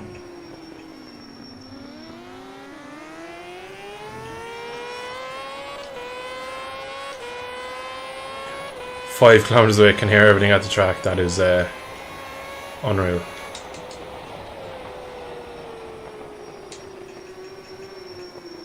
That is pretty cool, not gonna lie.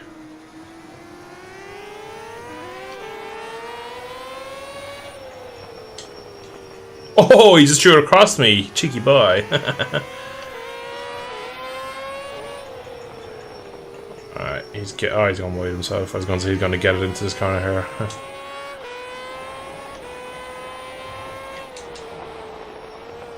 Alright, get in early, release the front brake.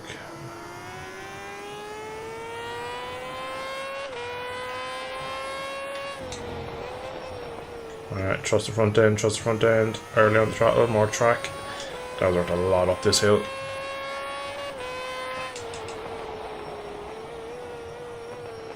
Oh, again, I just don't have the trust in the bike's braking ability. I know we're basically doing the Rossi line every lap. And die through rainies.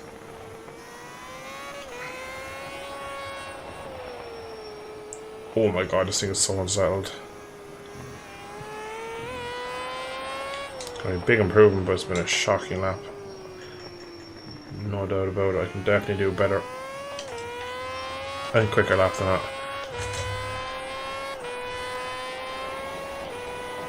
I mean, second half's not too bad, but definitely more time in hand. Come on, bike, pull up, pull up, pull up, pull up, pull up, pull up. Alright. Let's start playing with setups. I'm gonna try the... Oh, Ajax has joined. He is city fast.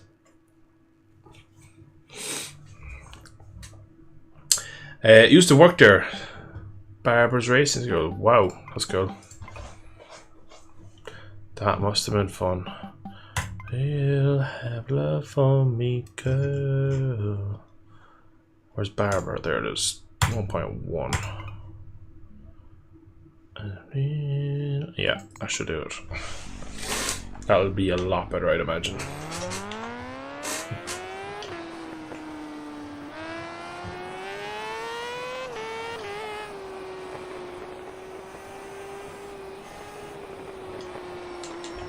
Oh my god.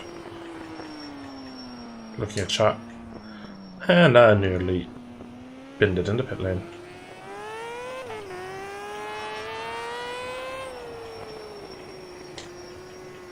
To be fair, after being out of first person on GP bikes for a while, doesn't feel that bad to come back into it. I feel pretty decent straight away. Hitting apexes. Oh my god, I locked the rear there.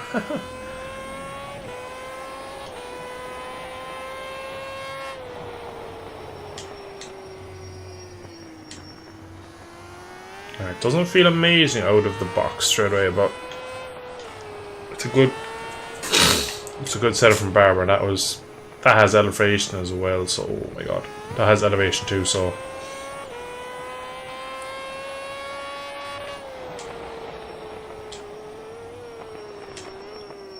maybe it will go well there.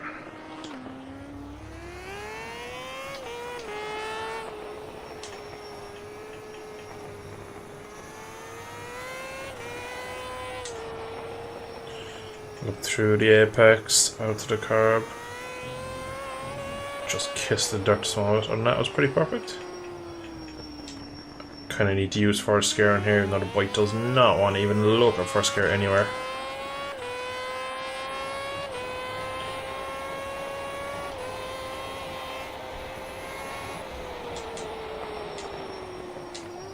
Alright, get the nose in, release it, release it, release it, look for the second apex. Chonder! Open up this bit of track, back to second, I'm in a touch deep, very deep. Still in touch though. Not a rare brake. Didn't use all the track there, there's definitely time at the table. Break the shadow. Oh, that's late. Yeah, she didn't like that. She had a couple of warning signals before she went, but I just ignored all of them.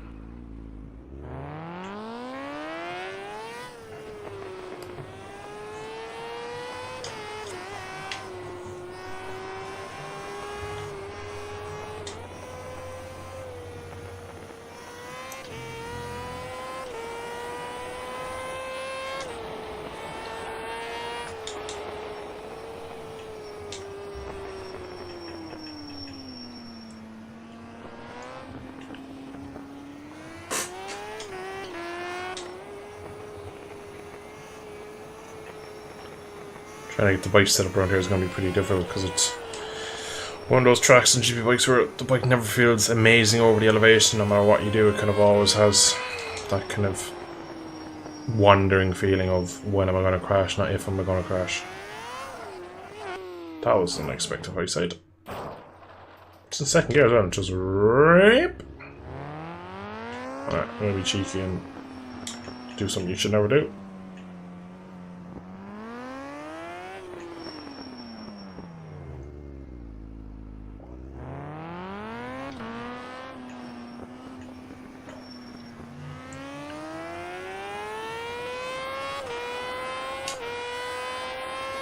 Alright, let's go again.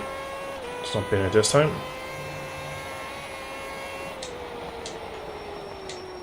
Alright, that's pretty perfect into turn one. Don't talk, Jesus.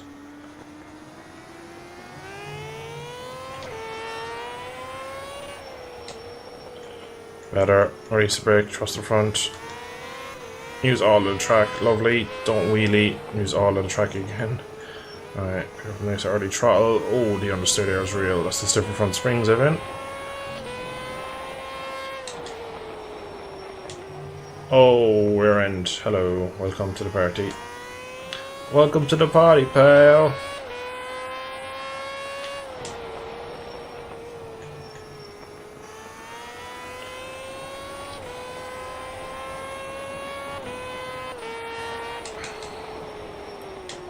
Alright, better, better, better. If we don't run off here. Oh my god, I cut the inside of so bloody better.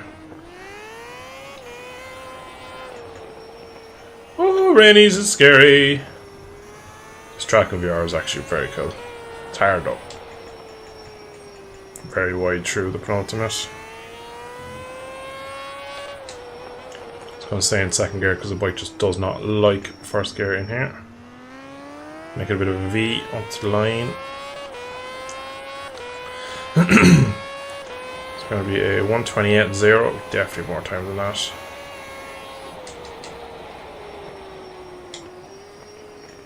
Definitely have a bit more fading down into turn one now.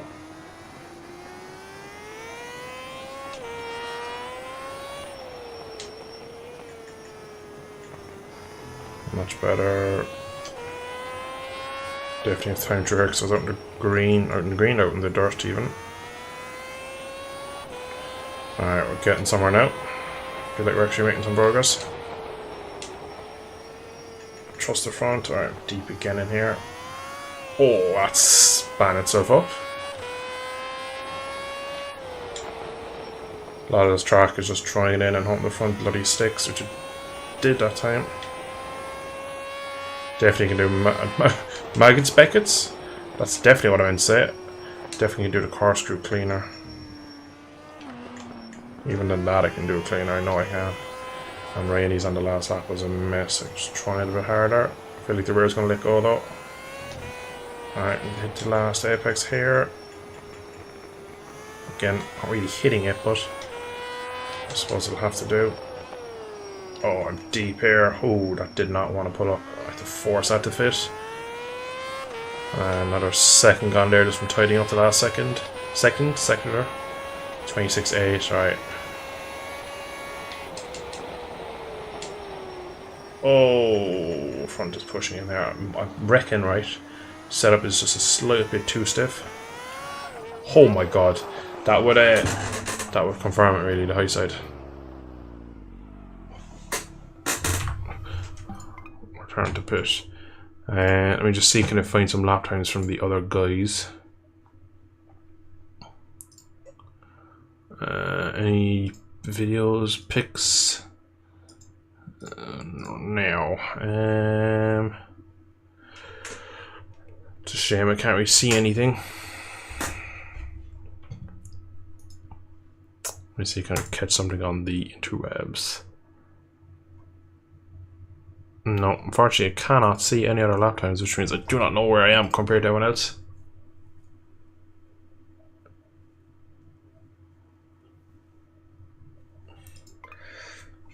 Alright, we're going to just take a small bit off the front springs and leave the rear alone, because that alone will have a bit more pitch on the front, which means the rear will only do its own thing, and so on and so forth. That was a silly wheelie. I actually do need to do a pit exit.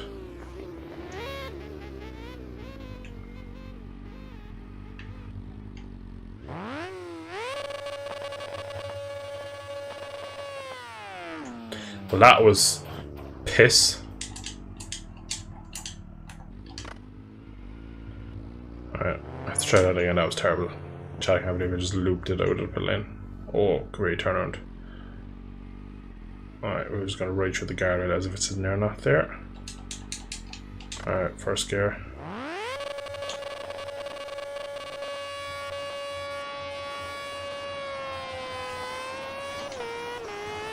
Nice, I like that, I like it. Gotta be a good boy and keep going around the pit lane like normal. 26.8, I believe that's a decent lap. I believe that's somewhat in the ballpark of quick. Lucas, what's up, dude? Welcome back, my man. We are now on GP bikes, as you can see, not MX bikes. Basically, that forest race you left, I got really tired towards the middle part of it, and I started to crash. And I said it's probably best that I go on a game that I can probably play in my sleep, and that's what we're on now. So, like I said, I have league race here on Sunday on this bike, so I'm just trying to dial in a bit of a setup, and so far, we are top of this current session, but I don't know anything about who else has done lap times in other sessions, so I don't really know where we're at in terms of that, but just trying to troubleshoot some weird funkiness of Lagoon as always, but that's just kind of Lagoon in a nutshell.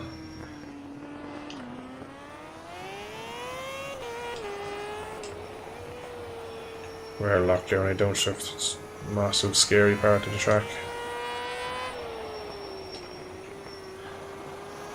I'd like to be tighter to that car, but I just can't get the front end in for whatever reason. I tried first gear. Oh, front went.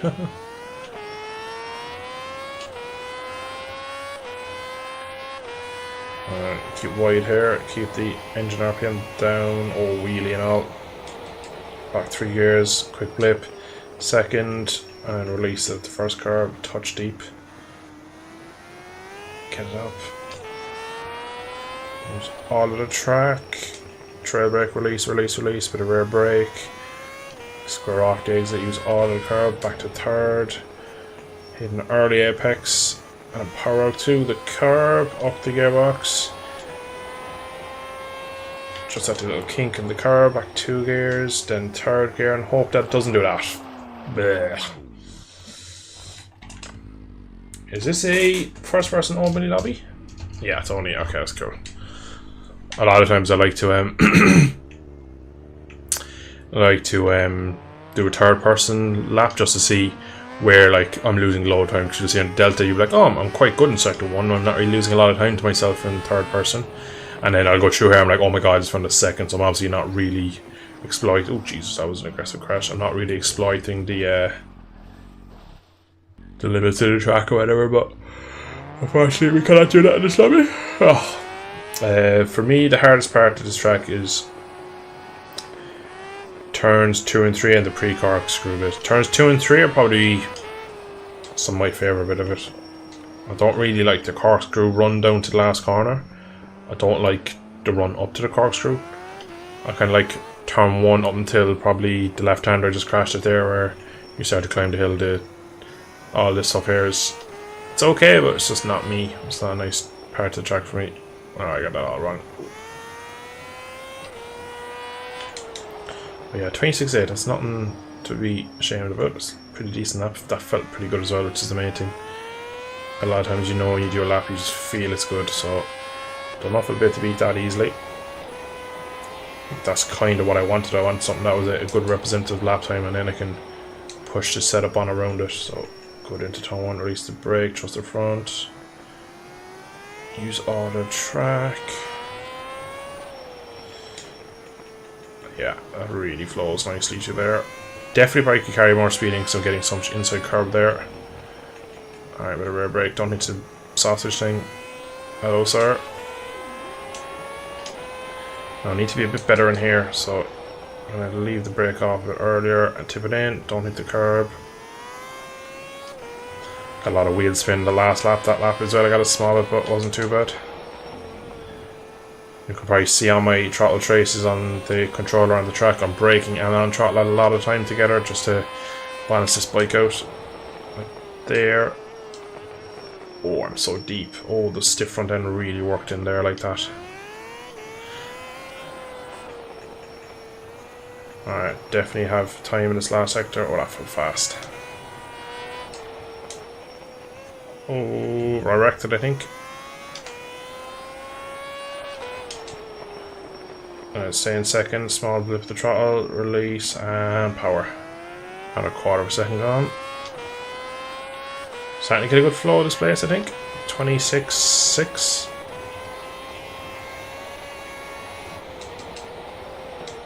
I do remember. Oh, deep. Alright, we can square it off, can we? Yes, we can. We're still just about in touch. I'm going to touch deeper this time, and yeah, I've got time on the board there now. Another 10 found.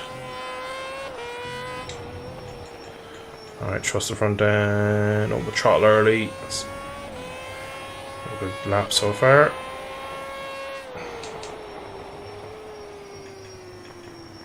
Trying third gear. Don't know if I got the exit as good. I think I lost about half temp, but I definitely gained some on entry just from being a bit more steady. And trust the front. Oh, trusted it quite a bit. Got a lot of wheel spin on exit. I broke so late in this last lap in here. I'm going to try it again. Unfortunately, someone's down in the corkscrew, it looks like.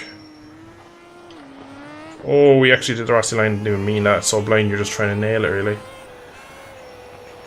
That's a crash, that's a crash. Oh, someone's still on the bike.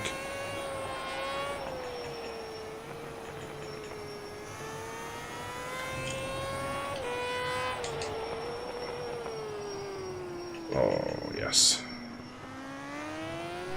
Another 4/10, I think. Definitely think 25 is possible. Yeah, these front springs in it, I've got that all wrong. These front springs are definitely better. It's a nice feeling. Oh, 2 seconds quicker than crash now, that's good, that's good. Where's everyone? Let me do some riding with some people. Yeah, this corner here is so cool. It's one of my favorite ones because it's a corner I used to struggle with for years, but if you take a step back, you can figure out how to take it. It's mad, really. It's not a bad track overall. I've never been a huge fan of it, I must say, but definitely feel like I have good flow around here at the moment, especially in first person. It feels good, but I guarantee like some of the fast boys in the league will be like 21s, 22s, probably. Like Martinson is usually a million miles ahead of me, so to be 26s relatively consistently there. I did a few of them in a row there, so I feel not too bad on it. And again, if I get another few laps in at another point, I'll probably find some time, but that felt pretty decent, I'm not gonna lie. So setting definitely levels the bike out. There's almost pitching and stuff like that, so it does a lot less on the risk for me, because when the bike is nose diving, it's skipping a lot, especially in first person. I can't really comfortably control it as much, like locking the rear there on the exit. But alright, 32, that is my boy behind me. I'm gonna just roll off to even catch up. How did you set up your suspension? I'll show you in a second. Basically, it's the Barber suspension I took. So the setup I made in Barber, because I actually got a lot of track time. I got more than I've done throughout all other league races in this championship. So I was definitely the one that got most time on the bike for, so I felt pretty good coming into that one in terms of setting. And I set the bike up just to basically, a lot of the weight transfer is gone, which means I can use more of the bike's potential, I feel.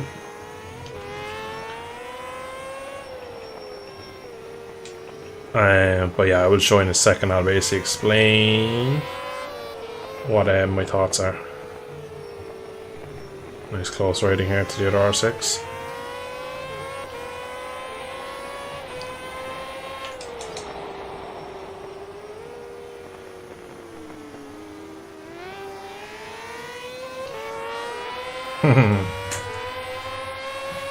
We're having a massive time slapper in there. I could see that coming.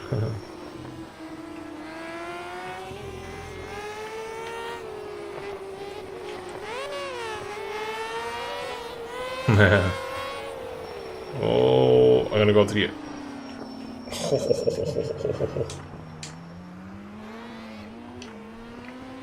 That was close because his braking caught me out. Alright, let me see, can we catch him?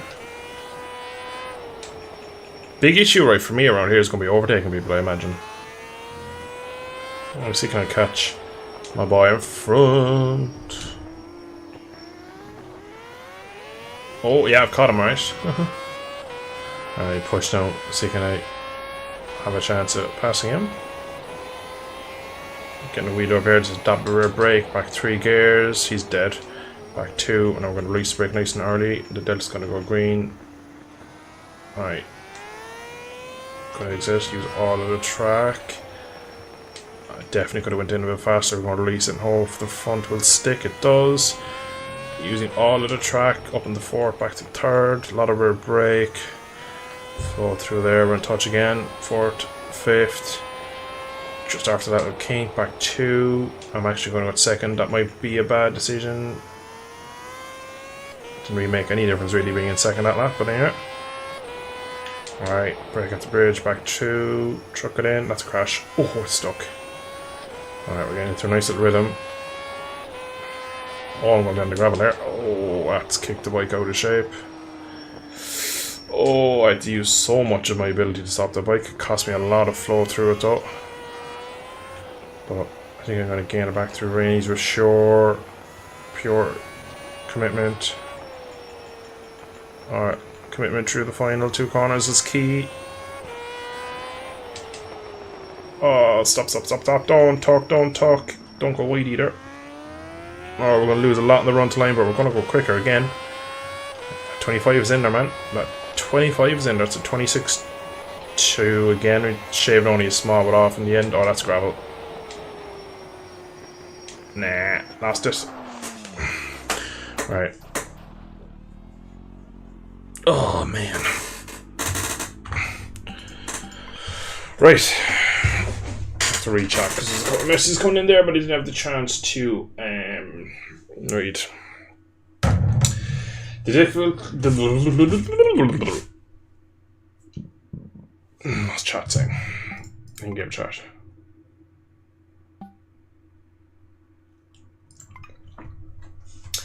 Difficulty for me is carrying speed through those corners. If we just let go and be slow, I can do 2 and 3 well, but everything I try not to do much, just eat the gravel. Yeah, it's one of those things where you want to break deep into it and you're trying to trail break in, but when you're breaking, you're creating understeer, and when you're creating understeer, you try harder, and then you make more understeer, and it's a cycle that goes on and on and on and on and on and on and on.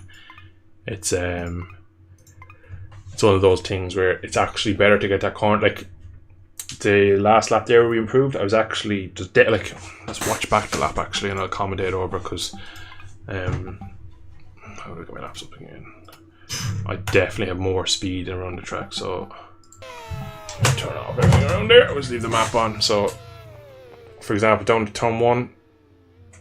See, it is moving underneath me. So again, I should have released the brake a bit earlier here, but I just have a small doubt in the front end. That's why I just missed the second apex. Here now, again, I can go touch deeper. I guarantee there's more track on the outside to use. Maybe not. In here, this is pretty clean through here, I believe. Yeah, white line to white line. Yeah, so that's, again, I'm pretty clean through there, so I'm pretty happy with this. In here, this happens, just that slide, and it's just that little pump there at the last bit. That's what keeps catching me. That just gives me a small bit of lack of confidence. Now, again, through here, each lap are pretty consistent. Again, just small without drifting back 2 gears using all of the road. Now, the issue here is that we just kissed the gravel there. That unsettles it, which means I've taken weight off the rear, which means I can't brake as hard, and we just literally run that touch deep now. When I get the run through here, it puts me way wider for rainies, which means I can't carry as much speed. That time I was shallow, so I could carry more speed. You can see there, white line to white line, and then in here, I really threw it in, and we should be perfect. Yeah, mint right out there, just kissing the white line almost, and I'm braking here now. Again, you can just see it kind of squirming. And when I touch deep and then square it off. So again, that was a 26.2. It's easily a high 25 there for me. So it'll be a matter of you'll see here now. I just go deep again. Again, I was way out, and you see drifting, and yeah, that's the end result. So oh yeah, you wanted to see my setup actually. So I will put on. Compare it default. So fuel, tire pressures. Now tire pressures have to rework because every track is different. Fuel is not really a massive thing. So the bar. Let me just save this as LS. I'll just put in Lagoon. I'm stretching so I can't see my keyboard. 1.0. So. Let me just step back on. So the default, so in the Barber 1.1 you see 11 in the front springs. I just need a stiffer front spring, just because there's a lot of heavy braking zones at that track that were going downhill, were causing too much weight transfer, and the bike was becoming light, and I didn't like it. It was creating that sense of not knowing what the rear is doing, which meant I just couldn't place the bike because I couldn't place the bike where I wanted it. So transferred it off the hair, felt good. It just felt like slightly, maybe the front end was just a touch too stiff, so it took half a newton out of each. Slow down the compression. So again, what that does is when I brake, the front forks compress slower, makes them stiffer. Again, less weight transfer.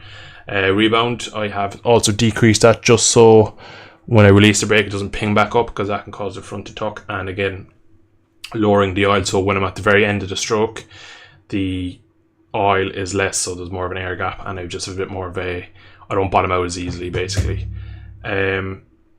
You've seen I've taken a lot of rebound, all the rebound out. So basically what that does is when I brake, so again it's all in minds of stopping the bike from braking and pitching, dropping the front and lifting the rear. So I've really slowed down the rebound. Rebound is, think of a basketball, you're bouncing, it bounces back to you. So when the bike kind of you can't actually look at it in this, but in MX Bikes, if you hit rider, he puts the rider on the bike. Basically, when you're braking, the rear shock is extending, which is rebounding. So if it's slower, it doesn't want to expand as fast, which means the rear doesn't jump as much. So that's kind of that, the thoughts behind that. I don't believe I'm changing. And the rake angle I have made higher. So the rake, can I go to replay? I'll go pause. I'll show you what the rake is there now by getting myself into pit lane and alright, get a bike. So let me fly across here. There should be a bike in the pit lane. I'll explain it. Alright.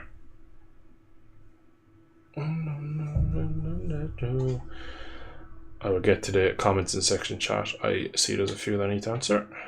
So, okay. That should be a decent angle. So the rake angle is this angle here. So the headstock here down to basically the front. If you kick the rake out, that will go further and the angle will become wider.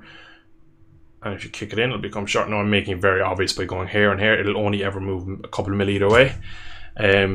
Further out becomes more like a chopper style. Lorenzo was very known for using a bike like that. It becomes slower and changes direction, more stable on the braking. It's kind of the main things. Bring it back in. It's changes direction a lot faster. I get not a lot faster, but it's more snappy. It's kind of, it turns in quicker. And it's a bit more on the nose, you could say, but it can be very nervous on acceleration. The front does skip a bit more, so that's pretty much everything I think I've done to the setup. Yeah, so that's pretty much it. I recently found your channel as a fellow motorsport fan based in Ireland. I really enjoy your content. Do you work with cars or bikes professionally, or is it just a hobby? I am an apprentice motor mechanic for cars. So Lucas said I'm a bike mechanic. I'm actually not, believe it or not. Now, a suspension, a coil over, a suspension, a shock is the same thing in a car and a bike really. So a lot of stuff kind of transfers over. So that's where my knowledge comes from. James, where in Ireland are you based, buddy? Proving your flow through corkscrew is what probably is going to get you the extra second. To be honest, yeah, definitely. If you go back here, if I just cleaned up that would have been enough. But I'm probably getting on the power too much coming out of the corkscrew, judging by my other laps. But it was just the fact that I went deep that time. I kind of just sacrificed everything just so that Rainy and the final two corners was perfect.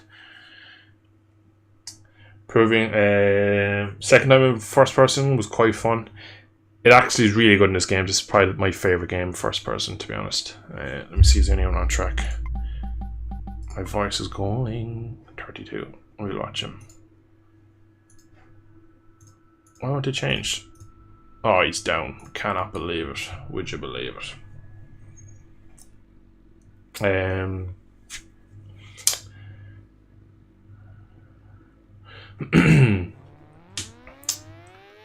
But yeah, first person is it's difficult.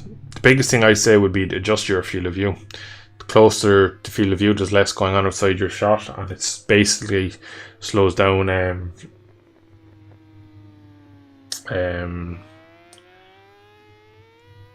slows down everything in your immediate vision, which means, you know what, I'll just show you exactly what the field of view does on this. So my field of view at the moment, we'll just do I'm only going to write down out to turn 1 just to kind of show you the examples of how this works.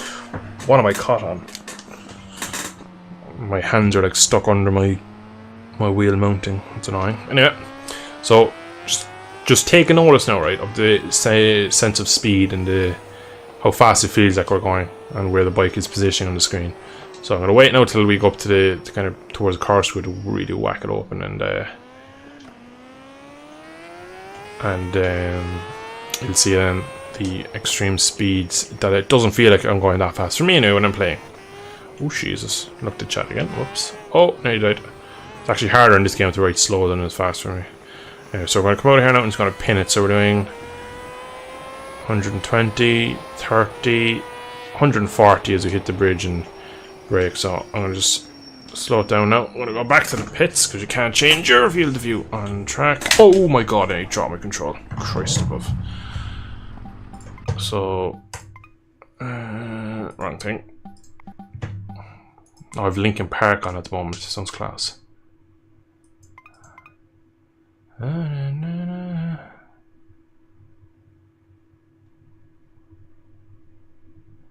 What's the cash there? We need a legendary.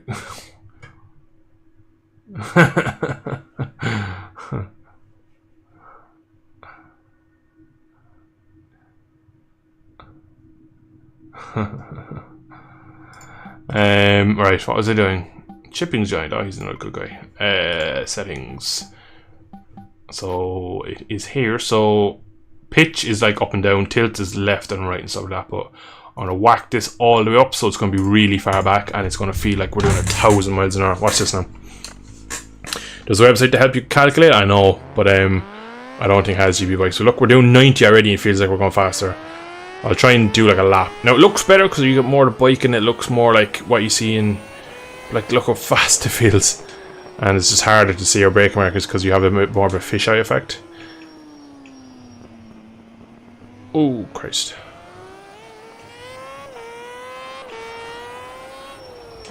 You just feel so far back, it's crazy. Now you'll see now when we come into this next corner. It's not that much different, but it's just everything slows down when you're in the further forward cam or further forward POV. Like we're doing 20, 30, just so much. Like when you go into the bridge, how much it flashes by. I'll do a whole lap in this just to show how mega fast it feels. Everything just comes at you so much quicker. It's just a wide, like again, it's rideable. Like I rode like this for quite a while when I was starting out in first person, but. Best thing for me is just to change your field of view. Now you don't have to go as far forward as I do, because I know a lot of people like to be able to see the clocks and stuff, but like look how fast this feels when you're down close to the ground. Like you feel like you're going hyperspeed. Again, like you see, I'm hitting most of my apexes and stuff, so it isn't too bad. Right, drift it back, drift it back, drift it back. Oh Christ, front. Watch now as we go over the crest here at about 140.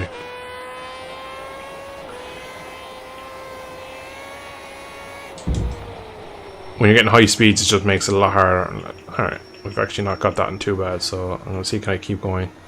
Watch now improving the wide angle, and I'll be like, yeah, ignore me, it's actually easier. And that's pretty clean through there. But you can see I'm down by a couple of hints and I feel like I'm riding the limits here. Yeah, that's gone. Way too much rear brake and the rear was gone. I really should have went back and checked what my field of view was before I changed it. Let me just rewind on my stream here and see what it was. Because I am retarded.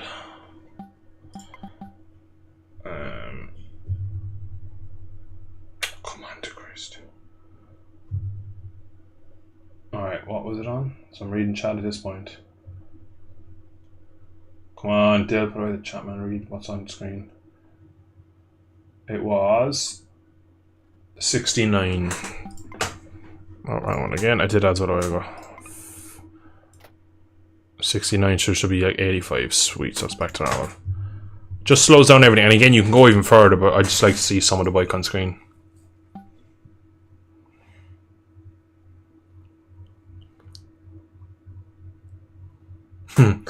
Chipping. Alright, my stream is frozen now, so let me read chat for a few minutes. So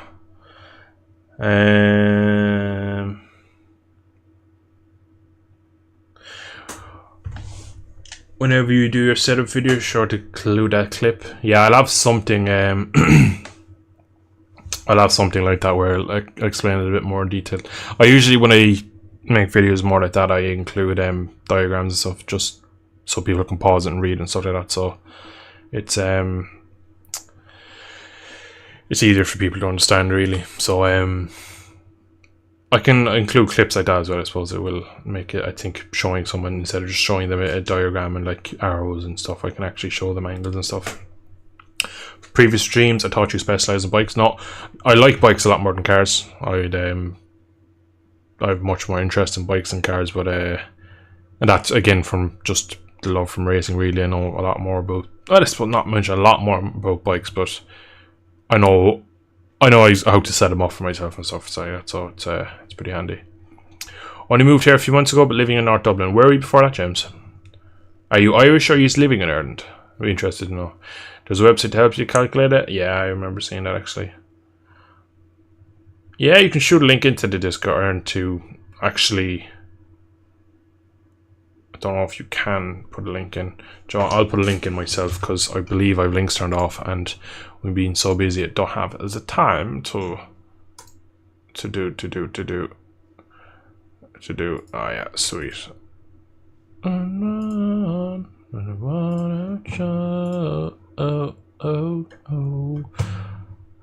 Invite. Alright. Chat, there is an invite to my Discord. Join away if you feel free. And back to chat, so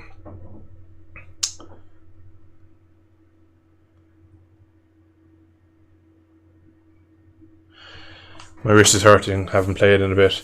Yeah, I find when you're playing in like first person or some different game or camera modes, you can you try harder and you actually like twist and bend with the bike and stuff like that, and you can really hurt yourself. Or not hurt yourself, but you can strain yourself more. Damn, that was some crazy braking. Yeah. These bikes like to go sideways. Alright, we're gonna go for a low fuel run on Laguna 0.10. Anything else I can change? Don't have a rear mass cylinder. I would like one of those if I could, an upgraded one.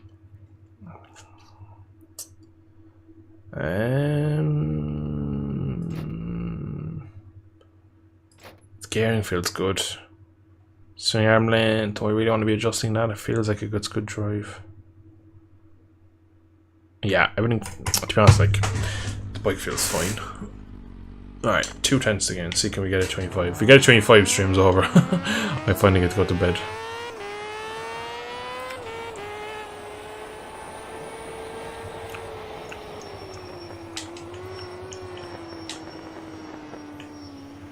Oh my Jesus. Vibrations through there is hilarious. Oh. Shebang. Sorry, dude.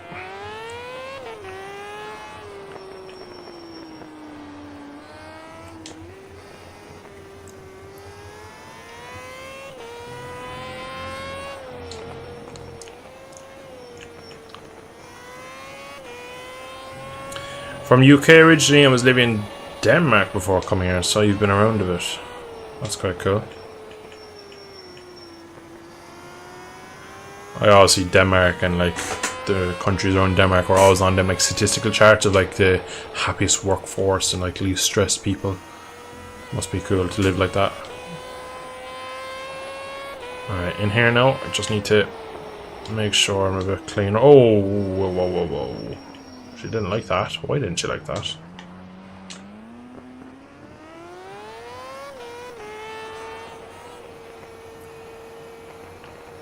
Oh. Just before the white car back a gear, slightly late again, and you see just put you out wide. And when you're full lean, you can't do much more about it. Alright, I'm gonna say in second because first is just murderous through here.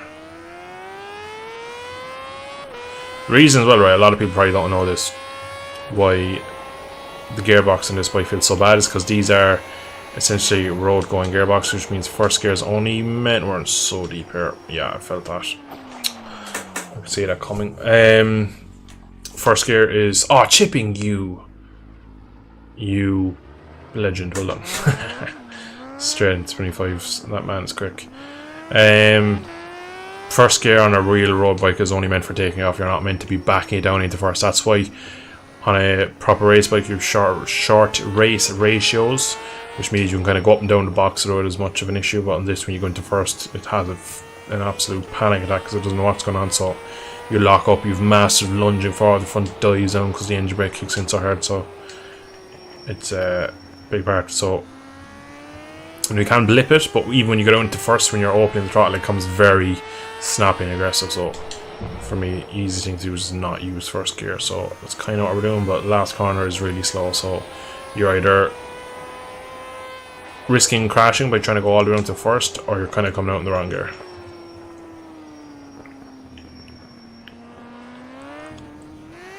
Alright, if I took just corkscrew like that, I'm forward, I'm keeping forward. Is forward too much? Does that push the front? Kind of. It puts me wider than I'd like to be. And back to third, that's going to be a crash. Just so it stayed on track.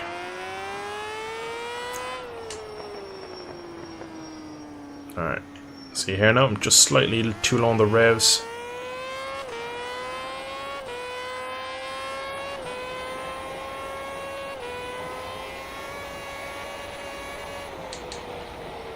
Ooh. Ooh, ooh, ooh. Alright, release, release. Nah, just in too much.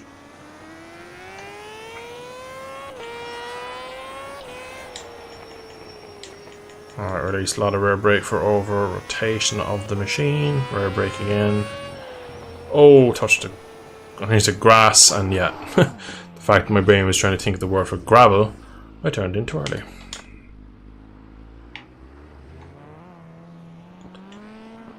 Wheelie for the boys. Incoming. Oh, how the hell? What? Yeah, my controls are mapped so differently on this game that it confused me how to wheelie. Try doing it like I do on MX Bike, which is the A button. You probably see me pressing it. Try to clutch it off that, and A button is like is this, I think? Yeah, put up his 2 fingers. Alright, we push again. Take a tear off. I really need to practice my brake. I need to get straighter on the braking phase of this. And you got airtime there. Oh, and skipping. Can we make a fit? Again, very deep Rossi line.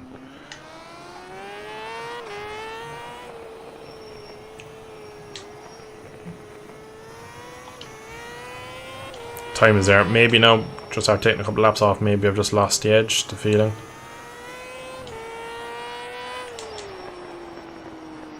That might be the difference, but we'll see. So you always do need a couple of laps just to get the tyres back scrubbed and in decent temperature range. Nice wheelie there for dramatic effect.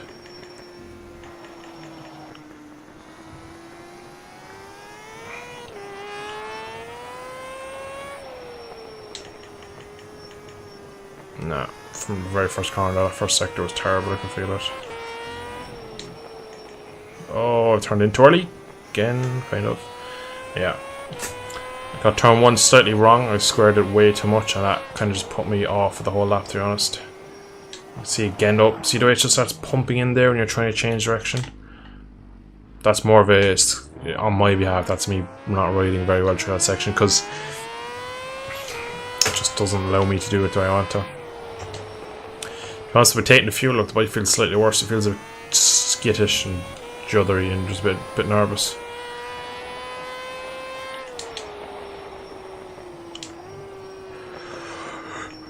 Oh, so tired. Oh, that was very smart.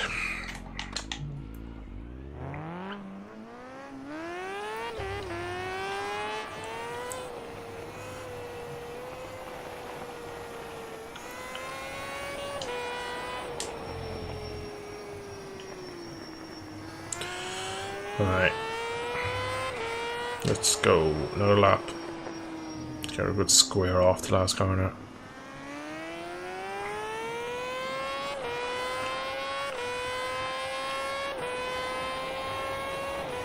See, now that I'm pushing for lap time, that really killed my drive, my run. Now that I'm pushing for lap time, it just is so much harder to come for me. Decent first sector though, I must say. Alright, get to the apex, nice early throttle. We're about in touch.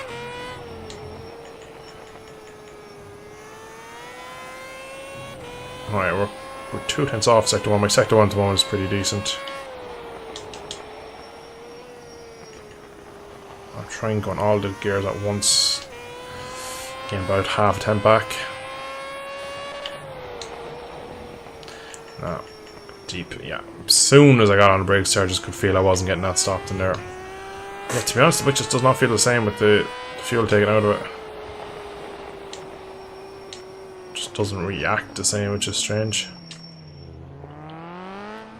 You'd imagine less fuel, less weight, less of a mass to turn around, but for me at the moment with the fuel dropped out of it, just doesn't want to turn in. Feels a bit too stiff now, maybe the actual fuel was just loading the springs in a nice way. Alright, let's go again. How much fuel do we have on board? We have enough for maybe 3-4 laps. Sassy, thanks for joining, my friend. We'll see you again next time, buddy. Oh, front, don't talk. Oh, that's better. Stay in third gear? Question mark? Not really worked anything to me. Alright, turn, throttle. Touch deep, didn't like that. Alright, gonna really straighten up this braking zone if I can turn in a bit early. Third gear, release, front end stick. So yeah, once again, just not getting this lap together perfect. Better. Alright, all the time should come in the next half a split.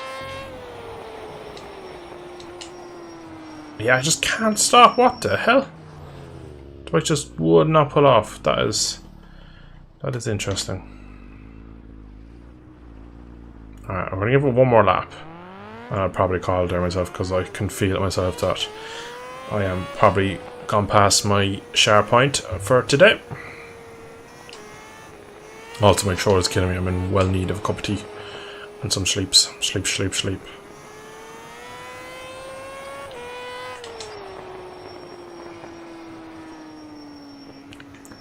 Alright, let's get it going. Use all the track and exit.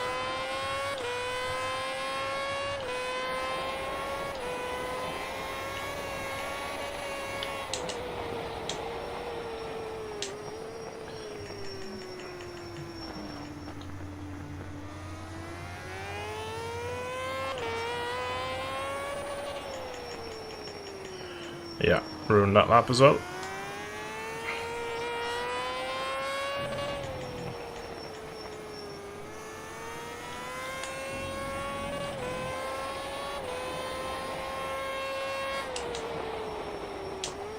I reckon if we was braking too late for this corner. That felt much better there.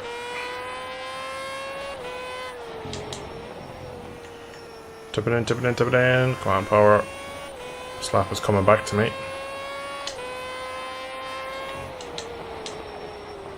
Oh, she is nose diving. Are we going to stay on it? Just about Rossi it. Fourth gear is probably not the way. Commit. Ah! Bastard.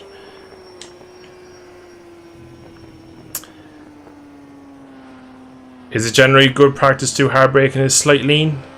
In some aspect, yes, because, for example, if I jam on the brakes, because I have the bike set up not to dive as much, but if you brake straight up and down, you're trying to load straight forward. Now, for example, see, there's not many straight braking zones around there, but braking with a small bit of lean will rotate the bike as well for you.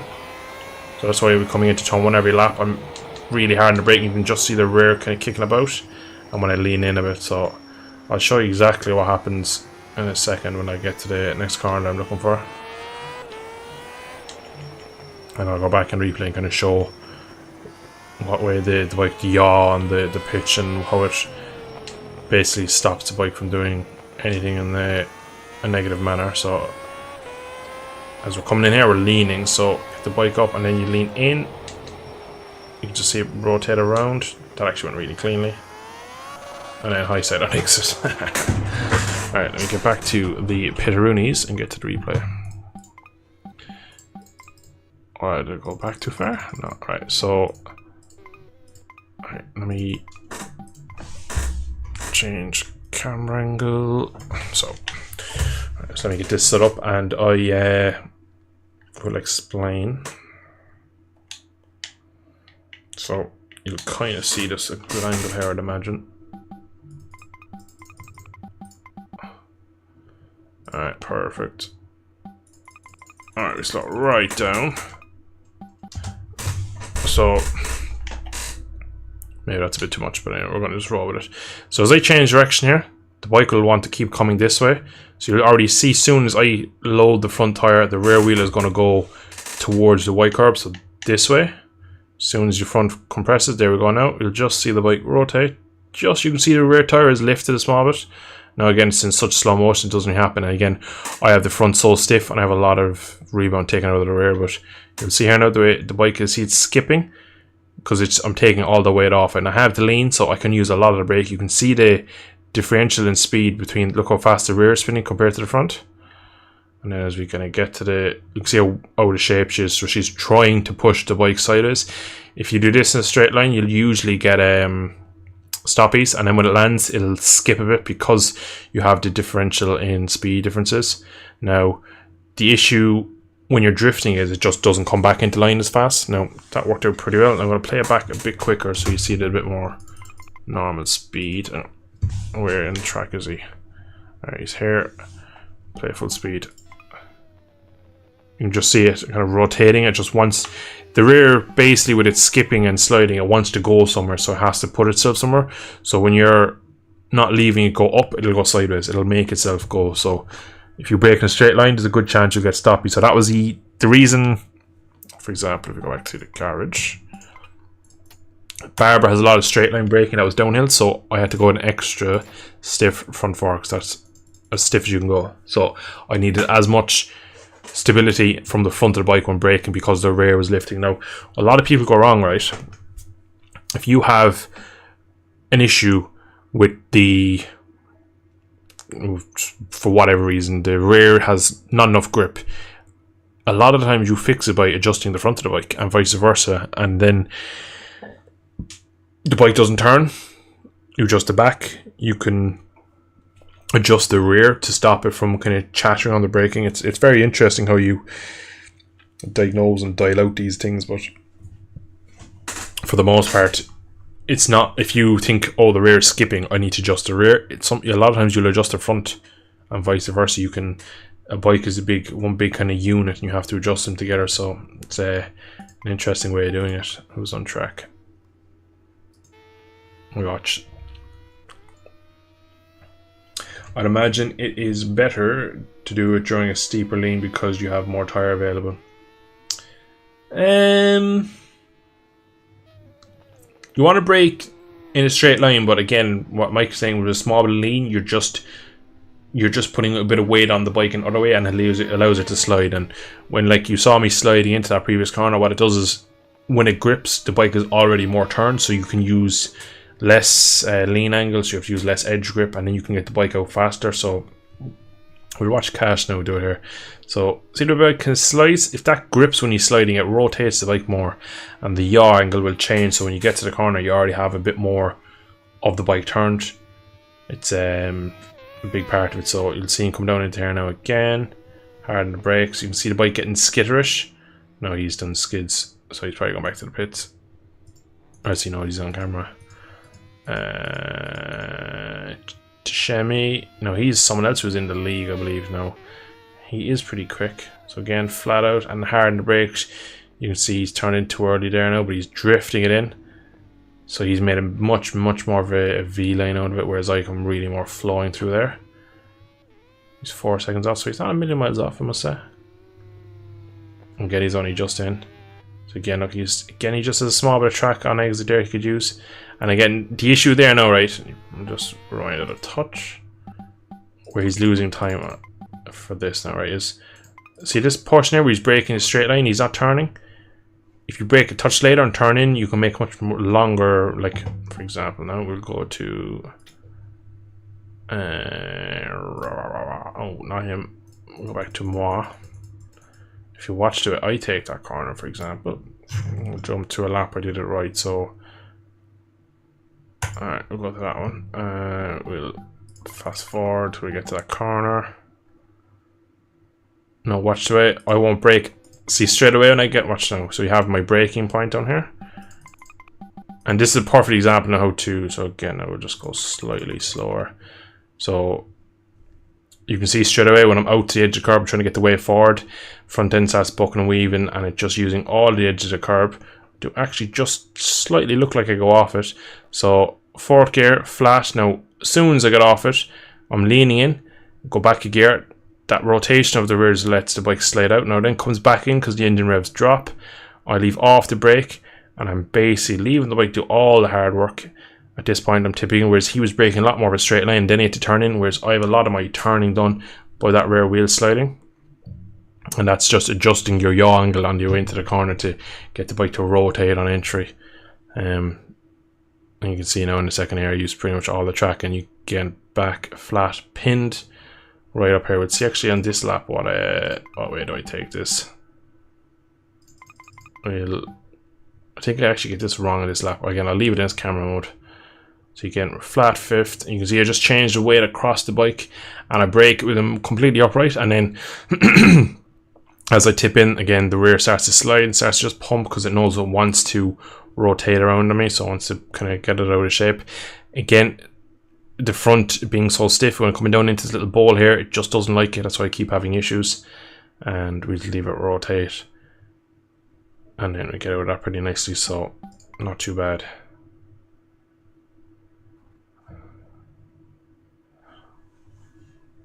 That's an interesting name.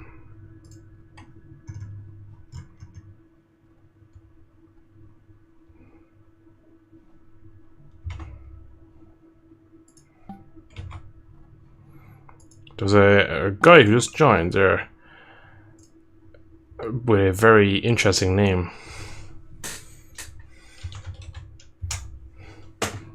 Let's see what he joined chat for the last few minutes.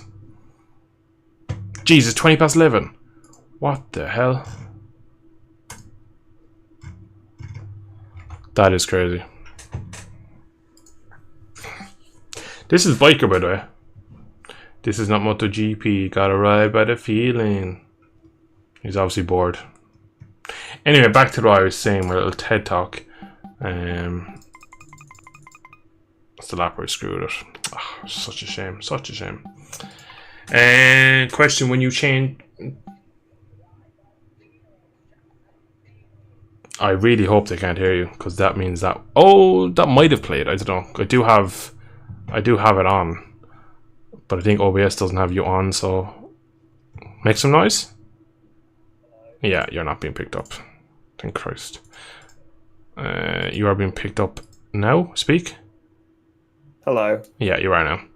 Chat. Why Hello. are you first person? League Racing. Oh yeah, I forgot you joined. I was like, why are we in first person? I was like, Jesus, like my stream, like I'll play as I want, man. So yeah, you can play it if you want. Why do I have to? Yeah, it's I didn't realize it because I joined and I was in it. Because I was talking. Like, were you watching the stream? Yeah, I was watching you like talking about like how to ride and stuff like that. Yeah, because I was talking and I just like saw in chat, this is not MotoGP, and my brain just was like, what? I stopped and I just had a little Yeah, you just like pause. I just paused because my brain was just like. Anyway, back to what I was being asked.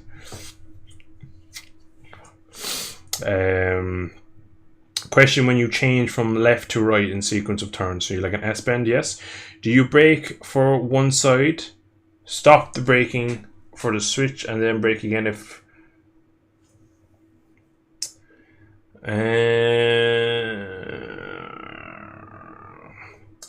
I'm not really sure, Lucas, exactly what you're asking. Do you brake for one side? I think he's saying, do you brake before you actually get to the S bend, or do you brake like on the left and then release the brake as you flip direction and then brake again if it's a really high speed one? Well, is there any chicanes on this track? No, there's not really. I know it's the corkscrew, that's really. car park. I suppose you've got to switch direction out of the corkscrew down to Rainey's. The only thing that's accelerating through them, though. Yeah. Try and reword the question, Lucas, if you can, because I'm not really sure exactly. If you're on about a chicane, it's very hard for me to... Depends very much on the specific corner. Exactly. Now, I'll try and generalise it as much as I can, but for the most part, with a chicane, it's you sacrifice the first part for your exit of the second part. That's why Lorenzo is such a dominating rider at Mugello.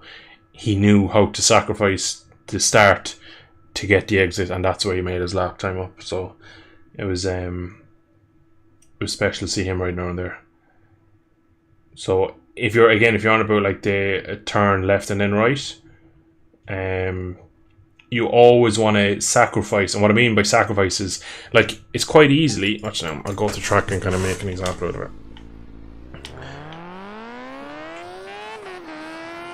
So if you come down to turn 1, is there any coming? There's no one coming. So sacrificing turn 1 here would mean not hitting the apex, going wide and coming back, and then focusing on getting this exit much better, like that. See the way I kind of shot out a bit better like that?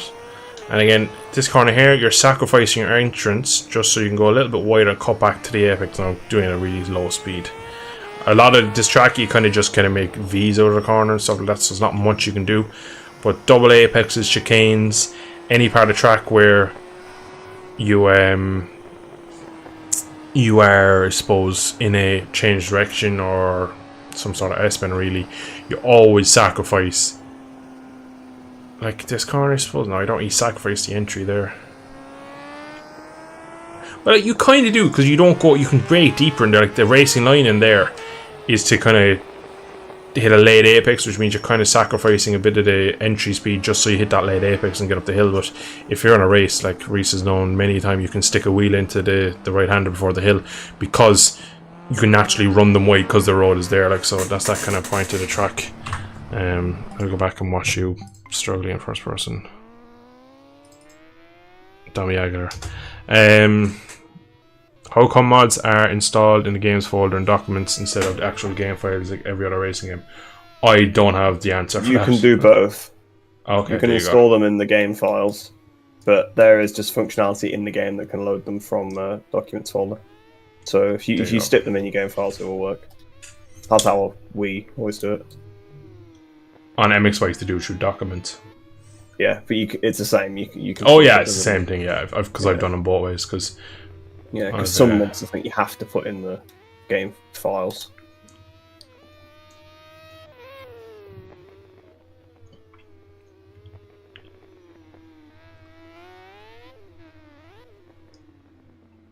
I'm not that far off, considering.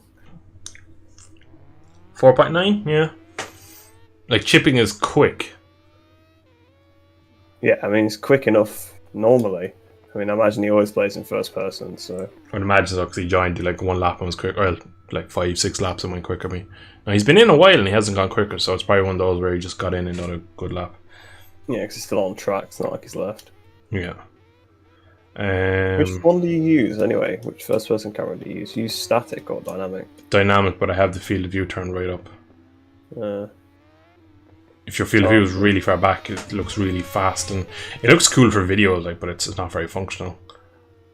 I've got it on static, but it's not very static. It moves around a lot. Oh, I have it on the other one because he leans into the corner and you can get used to it. Say if you're going through a shallow S-curve, can't think of one specific, and you can't just go straight through both. Again, it's kind of, everything is slightly different. I can't really... Yeah, the sacrificing thing. Okay, he does get it. That's good. Yeah, probably brake more for the first part so that you can carry the speed through. Because you can always accelerate if you're going too slow. That's easier to do than slowing down when you're going too fast. Like, for example, right, I'm going to use you as a reference here, and I'll show on my screen. Oh, I hit the wrong button. No, I didn't. So, he gets his corner pretty tidy, so, right?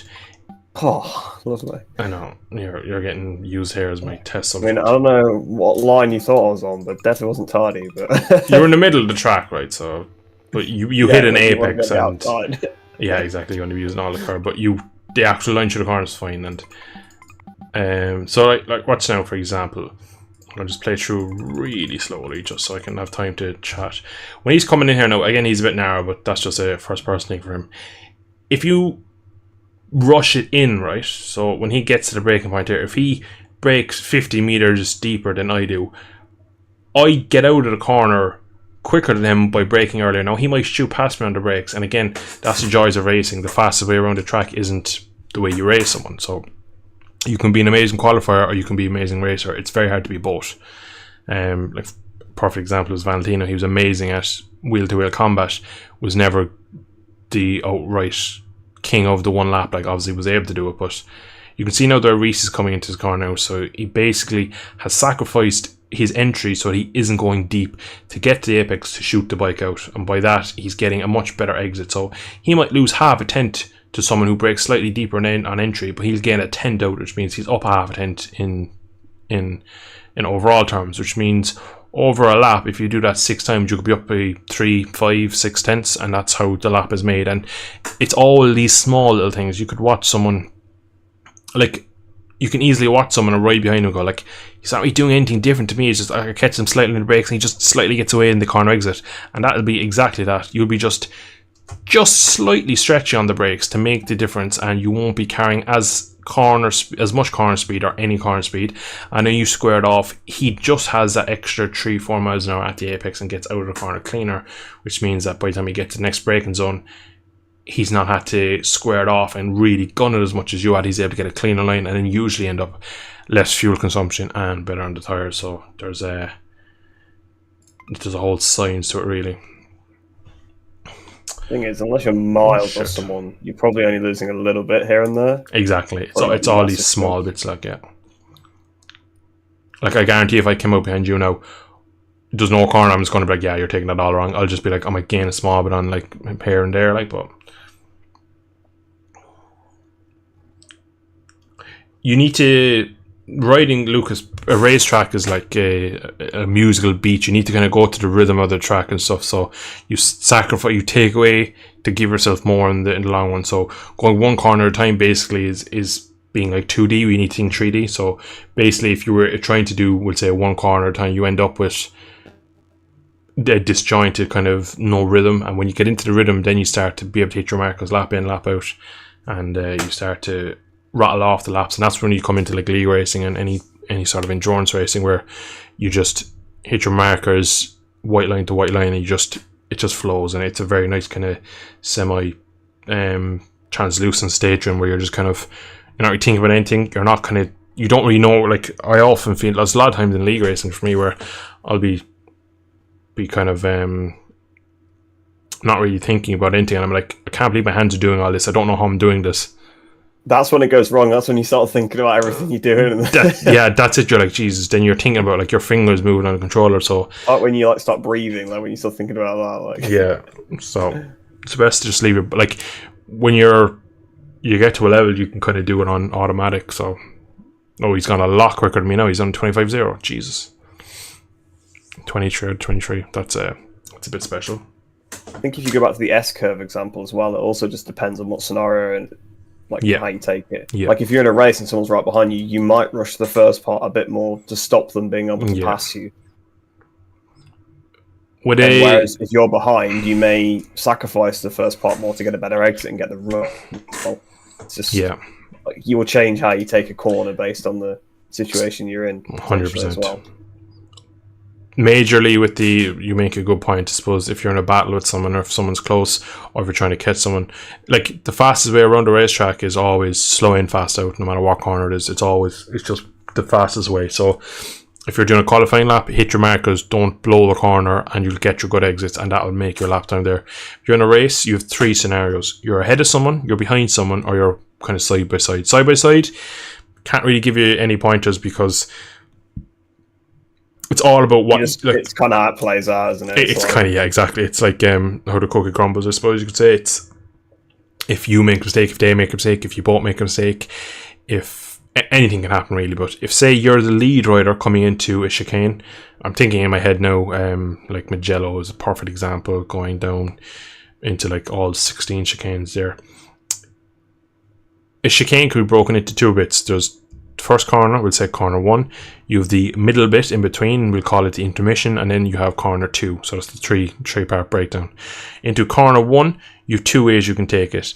If he's right on you, the chances of him sending a wheel up the inside, if you take the flowing slow in fast out move, is on. It opens the door for him because you're basically braking early, trying to carry the speed through corner 1 and into the intermission to get the exit out of corner 2. Now, if it's the last lap and you're defending for your life, what you do is you brake a little bit deep. You sacrifice your mid-corner speed in corner 1. You sacrifice your speed and line through the intermission, because you usually go deep and you have to basically come back to open up corner 2 to make sure you still get a good exit, but makes it a lot harder to overtake. And that then is where on the last lap, a lot of times you end up seeing people take a lot of different race lines, because you can see he's a touch defensive on that, so he's broke deep, and then the right on the outside is nearly on the outside curb, trying to take silly amount of corner speed into then maybe into the second part, again into the second corner, maybe just score for move, because he knows then in the intermission in between the little stretch of track that you're changing direction on, if he has the corner speed, maybe he can just surprise him and level him, and then something can happen there. So it's a science, really. There's a lot to it. A lot of like instinct as well, like when you've just done it a lot of times. Exactly. So when you, especially with the racing thing, like when you talk about a hot lap, you can probably be a bit more methodical with it, and you can probably figure out how to get around the track like quickly. You might not realise what you're doing, if that makes any sense. You might just know, if I brake here and do this, it produces a good lap time. In a battle, it's really something you've got to just learn. That's it. So it's kind of good for us, because we're constantly close on track, and we're always kind of messing around with each other and stuff. And I'll stick Reese on screen so you have something to look at while I'm blabbering on. Good job you weren't watching me just then. You're on screen now. This is MotoGP. To be fair, it does look Agata Arash. Oh, yeah, he's good at that as well.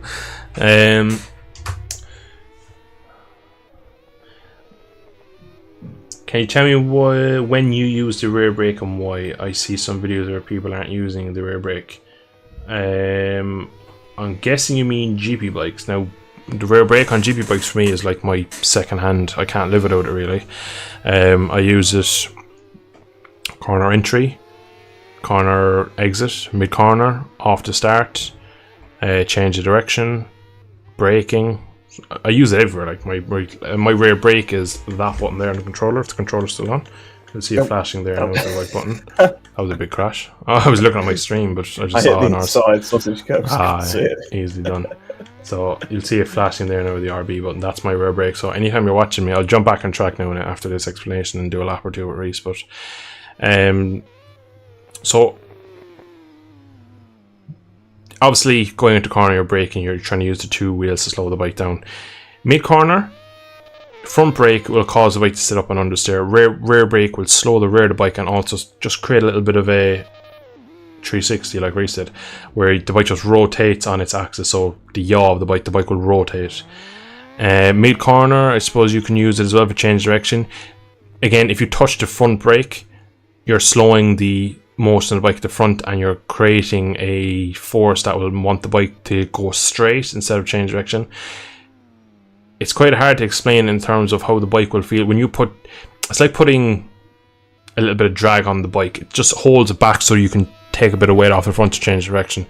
When you're pressing or braking with the front brake, you're loading the front suspension, which means it's under load. So then when you try and put it under more load and change direction, the input becomes longer, and the result is a slower change direction, and even could be in a crash. You see a lot of times riders change direction.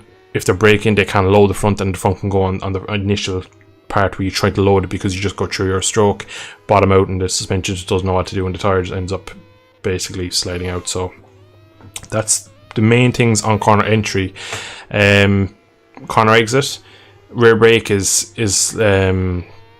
very good for controlling wheelies. Again, if the bike is coming out of the corner, and we'll say, so let's see if Reese does it here. You come out here, the bike just slightly pushing wide, and it's dancing on a curb, and there's a little bit of wheeling. You're just kind of, the bike naturally wants to go on the way. A small bit of rear brake, you can kind of drag it back to where you want it to go. It brings it back into the control zone. That was close. And it's like, like a bit too much rear brake there. Yeah, if you like, in perfect example for me is in a lot of S sections. We go back to S sections. I'll have a lot of rear brake on entry, mid corner, and then as I change direction, dab a rear brake, no front brake, and maybe a gear change or anything, but a bit of throttle as well. So it just helps the bike change direction. The rear brake is so critical, and I think for even in real life as well. Up until about maybe 10 years ago, it was seen as like an unnecessary tool, but now it's like a clutch tool for every bike racer around the world, even as low as categories as the BSB bike. No, I say low, like as if it's street racing, like, but it's a... They use it more there, if anything, for the wheelies because it are. Yeah, it's huge for them, and like obviously you hear Dixon when he came up to Moto 2, he's like, I need to learn how to use the rear brake like the Europeans do, and it's a big part of it. So I also don't really know why you use rear brake personally. I just use it to brake a bit in the middle of the corner when I overshoot. It seems to upset the bike less than front brake. I'll show you what I already know what you're... You've gone a bit wide and you are trying to just give out a little bit of turning. Yeah, again, that is a... Where's my inputs? Even if you've not gone wide, in fact, if you're just trying to... Yeah, again, rear brake will square the bike up for you and it will make it just turn slightly more now. If you look down here, these are all my inputs. You can see, look, that's the front brake, throttle, left, right, and you can kind of see everything. And this is my clutch here. Now, that's full press of my rear brake. So you can see there's a massive gap here, and if I go to rear brake, my gain, which is how much you can use, so if I go to 200%, so 100% right is maximum. Put it to 50, you can see the button, I'm holding the button the whole time, so it just controls your maximum output. So I have it at 70%, which means I basically only have 3/4 of brake pressure that you would have. So essentially I can use a lot more rear brake without the consequences of locking up the bike as in upsetting it, as you said. So that's that's how I do it. So I limit it more so I can use a lot more, because unfortunately on the controller you only have 2 adjustable triggers, your 2 triggers at the back. Ideally you'd want the third one for your rear brake because you want to be able to modulate a bit more. What I've done is I've just limited it so I can use all of it, but I can use it more and more regularly. So that's probably a lot of the reason why you find it doesn't really do anything for you. General idea I get from racing cars, it was the transporting for that bikes, it was the trouble.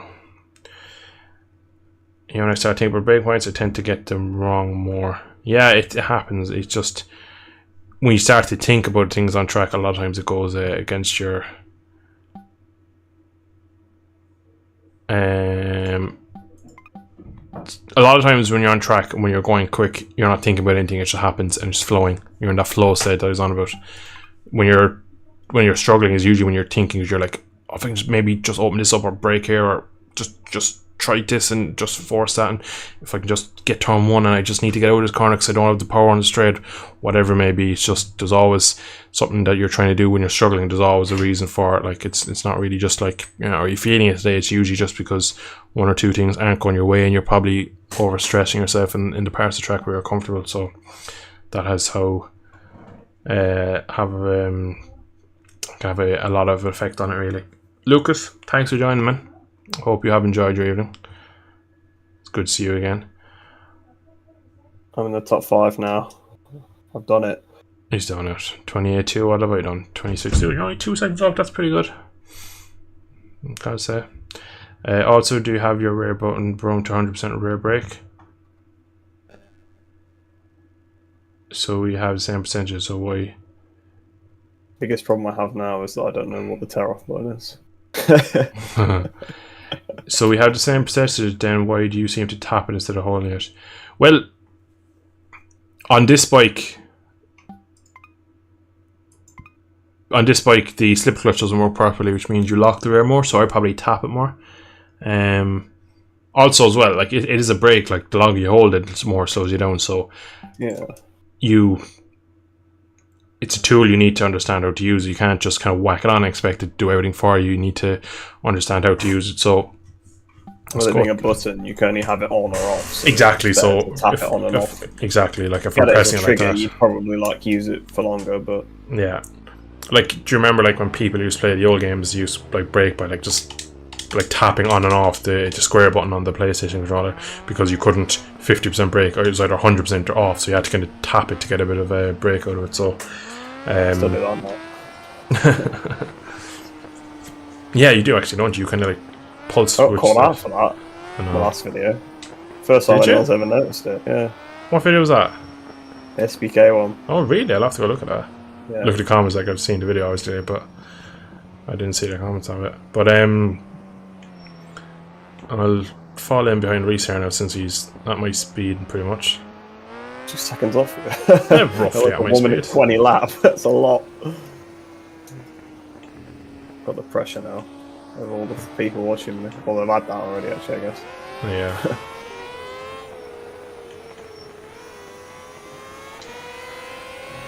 The rear brake is a very powerful tool, so you need to just use it sparingly. So that's the issue now, right? Is I'm probably not going to ride very well because I'm thinking of what I'm doing, which means I'm not doing it naturally and Yeah, instinctively. that's what happened to me earlier when you were talking about the rear brake. I was thinking about it. I was like, if you're watching me, I'll try and use a little bit of it, and then that's when I put on too much. I might be on the gravel. I say that. I love what you said, as if you don't know yourself that you're on the gravel. Well, I couldn't tell if I was still on the curb or not. Oh, well, Oh yeah, I've got very gravelly tyres. Yeah.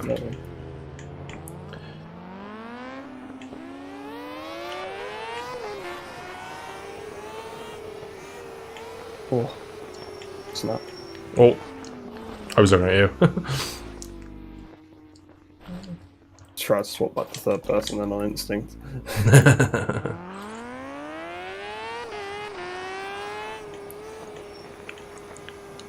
I feel like I can get around the track pretty much now and just try to take better lines. Yeah. I'll just try to take the normal lines, just actually try and put my bike on them. Does come with just, you need a good bit of time into our person, or first person. So I've done like 15 laps, so...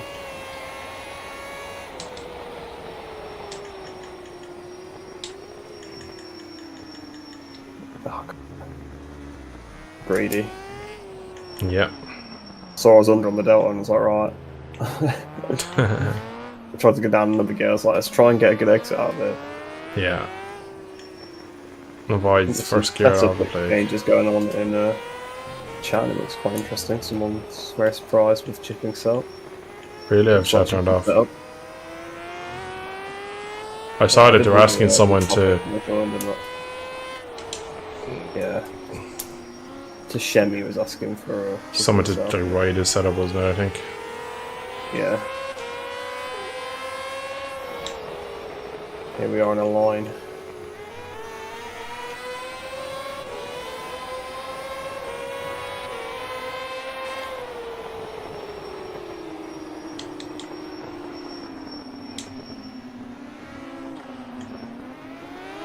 You can tell the bike is fishtailing so much into the corners, but yeah, I can't see it. So, yeah, I can see the bars sort of just going side to side. Oh, alright, you're chipping now about to end you, so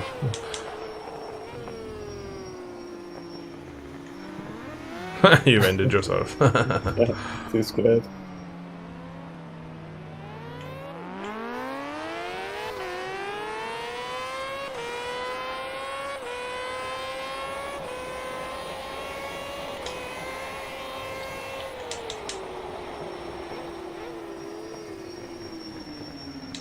Today. Oh. Oh. Didn't even mean to cut you up then. Oh, you meant to kill him though. Oh, you got me as well. Yeah, it'll just take time, dude. You just need to... Again, now, if you're holding it instead of tapping it, you're probably just using too much of it. Like, you can't have too much of a good thing, as they say, like, so... Like, if I use a lot of rear brake, I'll just lock it up constantly. So weird, like, you can't see where anyone is. Yeah. It's fun. Ooh. I've no idea how close that was, because I just couldn't see you. I was literally kissing your back tyre, and then I sat up, and then chipping came through and, like, took my front wheel and nearly killed you at the back. Crazy.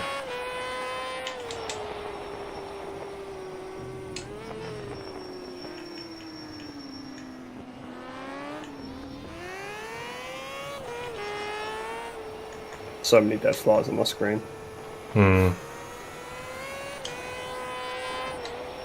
Not worse when you take a clean tear off and you instantly get one right in your view. You're like, Christ, I'll take another one again. Because you only have limited tear offs in this. Yeah. It's actually quite hard in league races. So. I've not been back to the pits yet to look, so. I've just been riding around the same one for like 20 laps. It's not that bad, because it only builds up over time anyway. So, Yeah, I think there's a limit as well. It stops after a while. yeah, it just becomes completely like brown, like at the end, just can't see anything.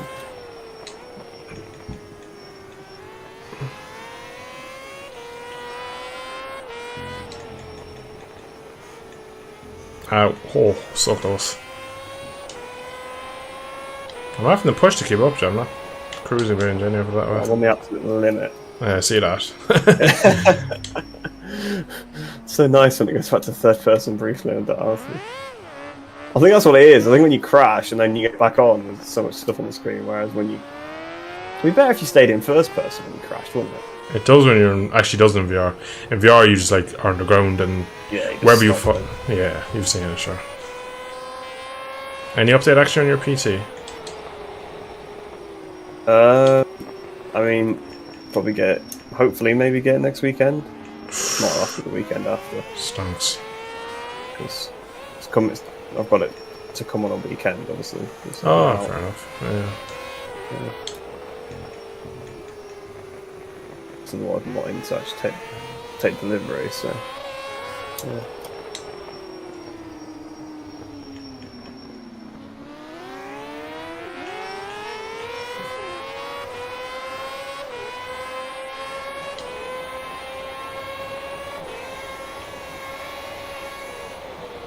I think it's in the phase where it's getting built now.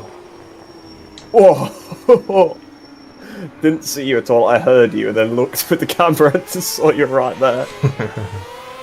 Alright, there's a third one there now. It's quite fun playing in here. It is very fun. Because look to your right now, there's another one. Oh yeah. Oh yeah, it's not even you. Nope. Did he crash? Where did he come from? We're just slow. I can hear you on my left as well now. Yeah, I bailed out of that because, well, Yeah. I usually do, yeah. Probably didn't give you much choice to that. Yeah.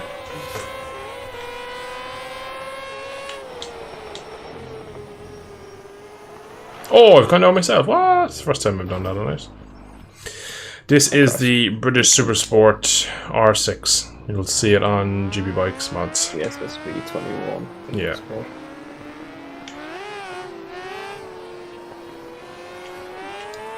Did actually have a guy comment on that SPK video as well, saying that he was a console guy and he's got PC and GP Bikes are the best experience he's ever had, but you can only play the M2 at the minute because you can't install it, you can't figure out how to install the mods. So it's like, wow, if he's having that much fun with the M2.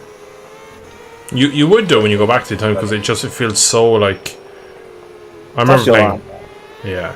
The issue is we just jump on it and think we can go straight down to speed and start pushing it. If you run around slowly and just the feeling of like the front end compressing and like the bike wheeling and stuff would feel amazing. Oh, I missed a gear. Yeah, you're probably gonna have two of us up your inside into turn one, I'm not gonna lie. How's he got one behind me again? When I don't know. Probably went back to the. No, I was gonna say he might have went back to the pits. No, unless he went out the pits and rode backwards out of him. Yeah, maybe. He binned it. I looked back and then hit the curb. Tot Rack as a reference. Yeah, right. Gonna push one more lap and I'm gonna call their chat because my voice is fine is giving out. 600. I know it happened before, but Yeah, current day top rack. yeah. Just like hooning around the one actually racing. Oh, I'd say he'd be gifted out.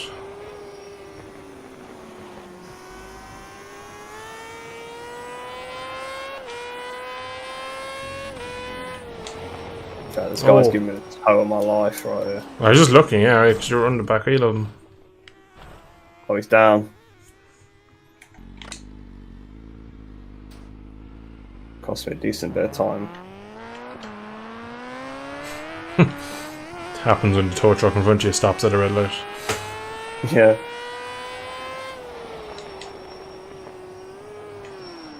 So I'm gonna cost myself even more anyway, so. Oh, and then I've been there a little bit. My ideal lap time's been pretty good. I've had some good sectors. Yeah. I reckon there's at least a second in the ideals. Yeah, like your braking markers were all pretty representative. Like I felt like maybe I could probably do in a couple of zones I put, because we're both in first person. Because I feel know like the we'll have track, so I know where I should be braking. It was just sort of relating that to the side of the camera angle, I suppose.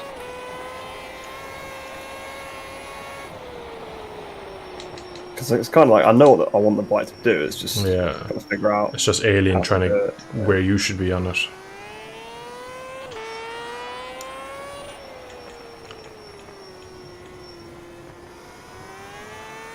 Because everything's so much sooner because you're so far back. Yeah. First person camera.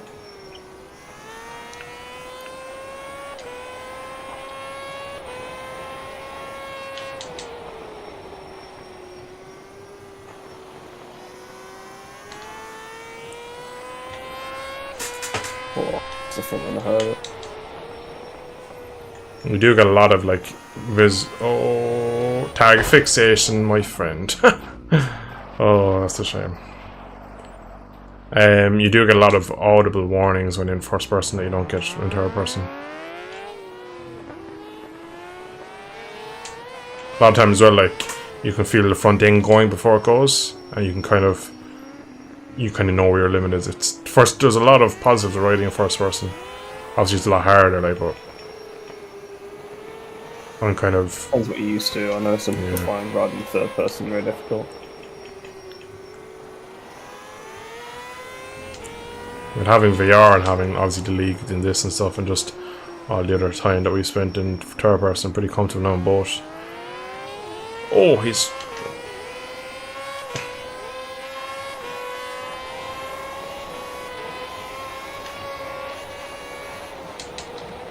Oh, that's not gonna work. 2 into 1 don't go.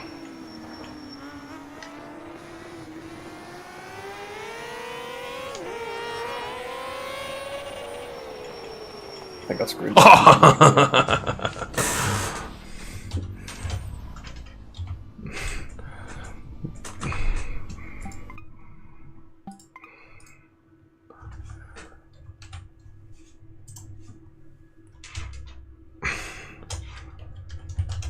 Right, chat. We're gonna end it there because I am absolutely spent. Have been for hours. Any do you recommend?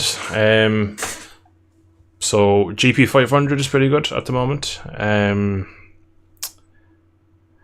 Obviously this mod, BSSP. There's the Racing Modified R1. That's okay. That's pretty much everything I can think of at the moment. There's the cows, cows, whatever you want to say it. They have a 500. It's quite accurate. The issue with GP bikes is that it's recently gone to a new beta and everything's a bit out of whack with it. So a lot of the stuff just doesn't work at the moment like it should. So a lot of really good. Like 0.4 is not bad still, to be fair. Have we tried that? I don't even think I've played that. Yeah, I've done it a few times. So yeah, Superbike 0.4. Like Snetterton. Did we? What was that before? I think that was before. That was about a year ago.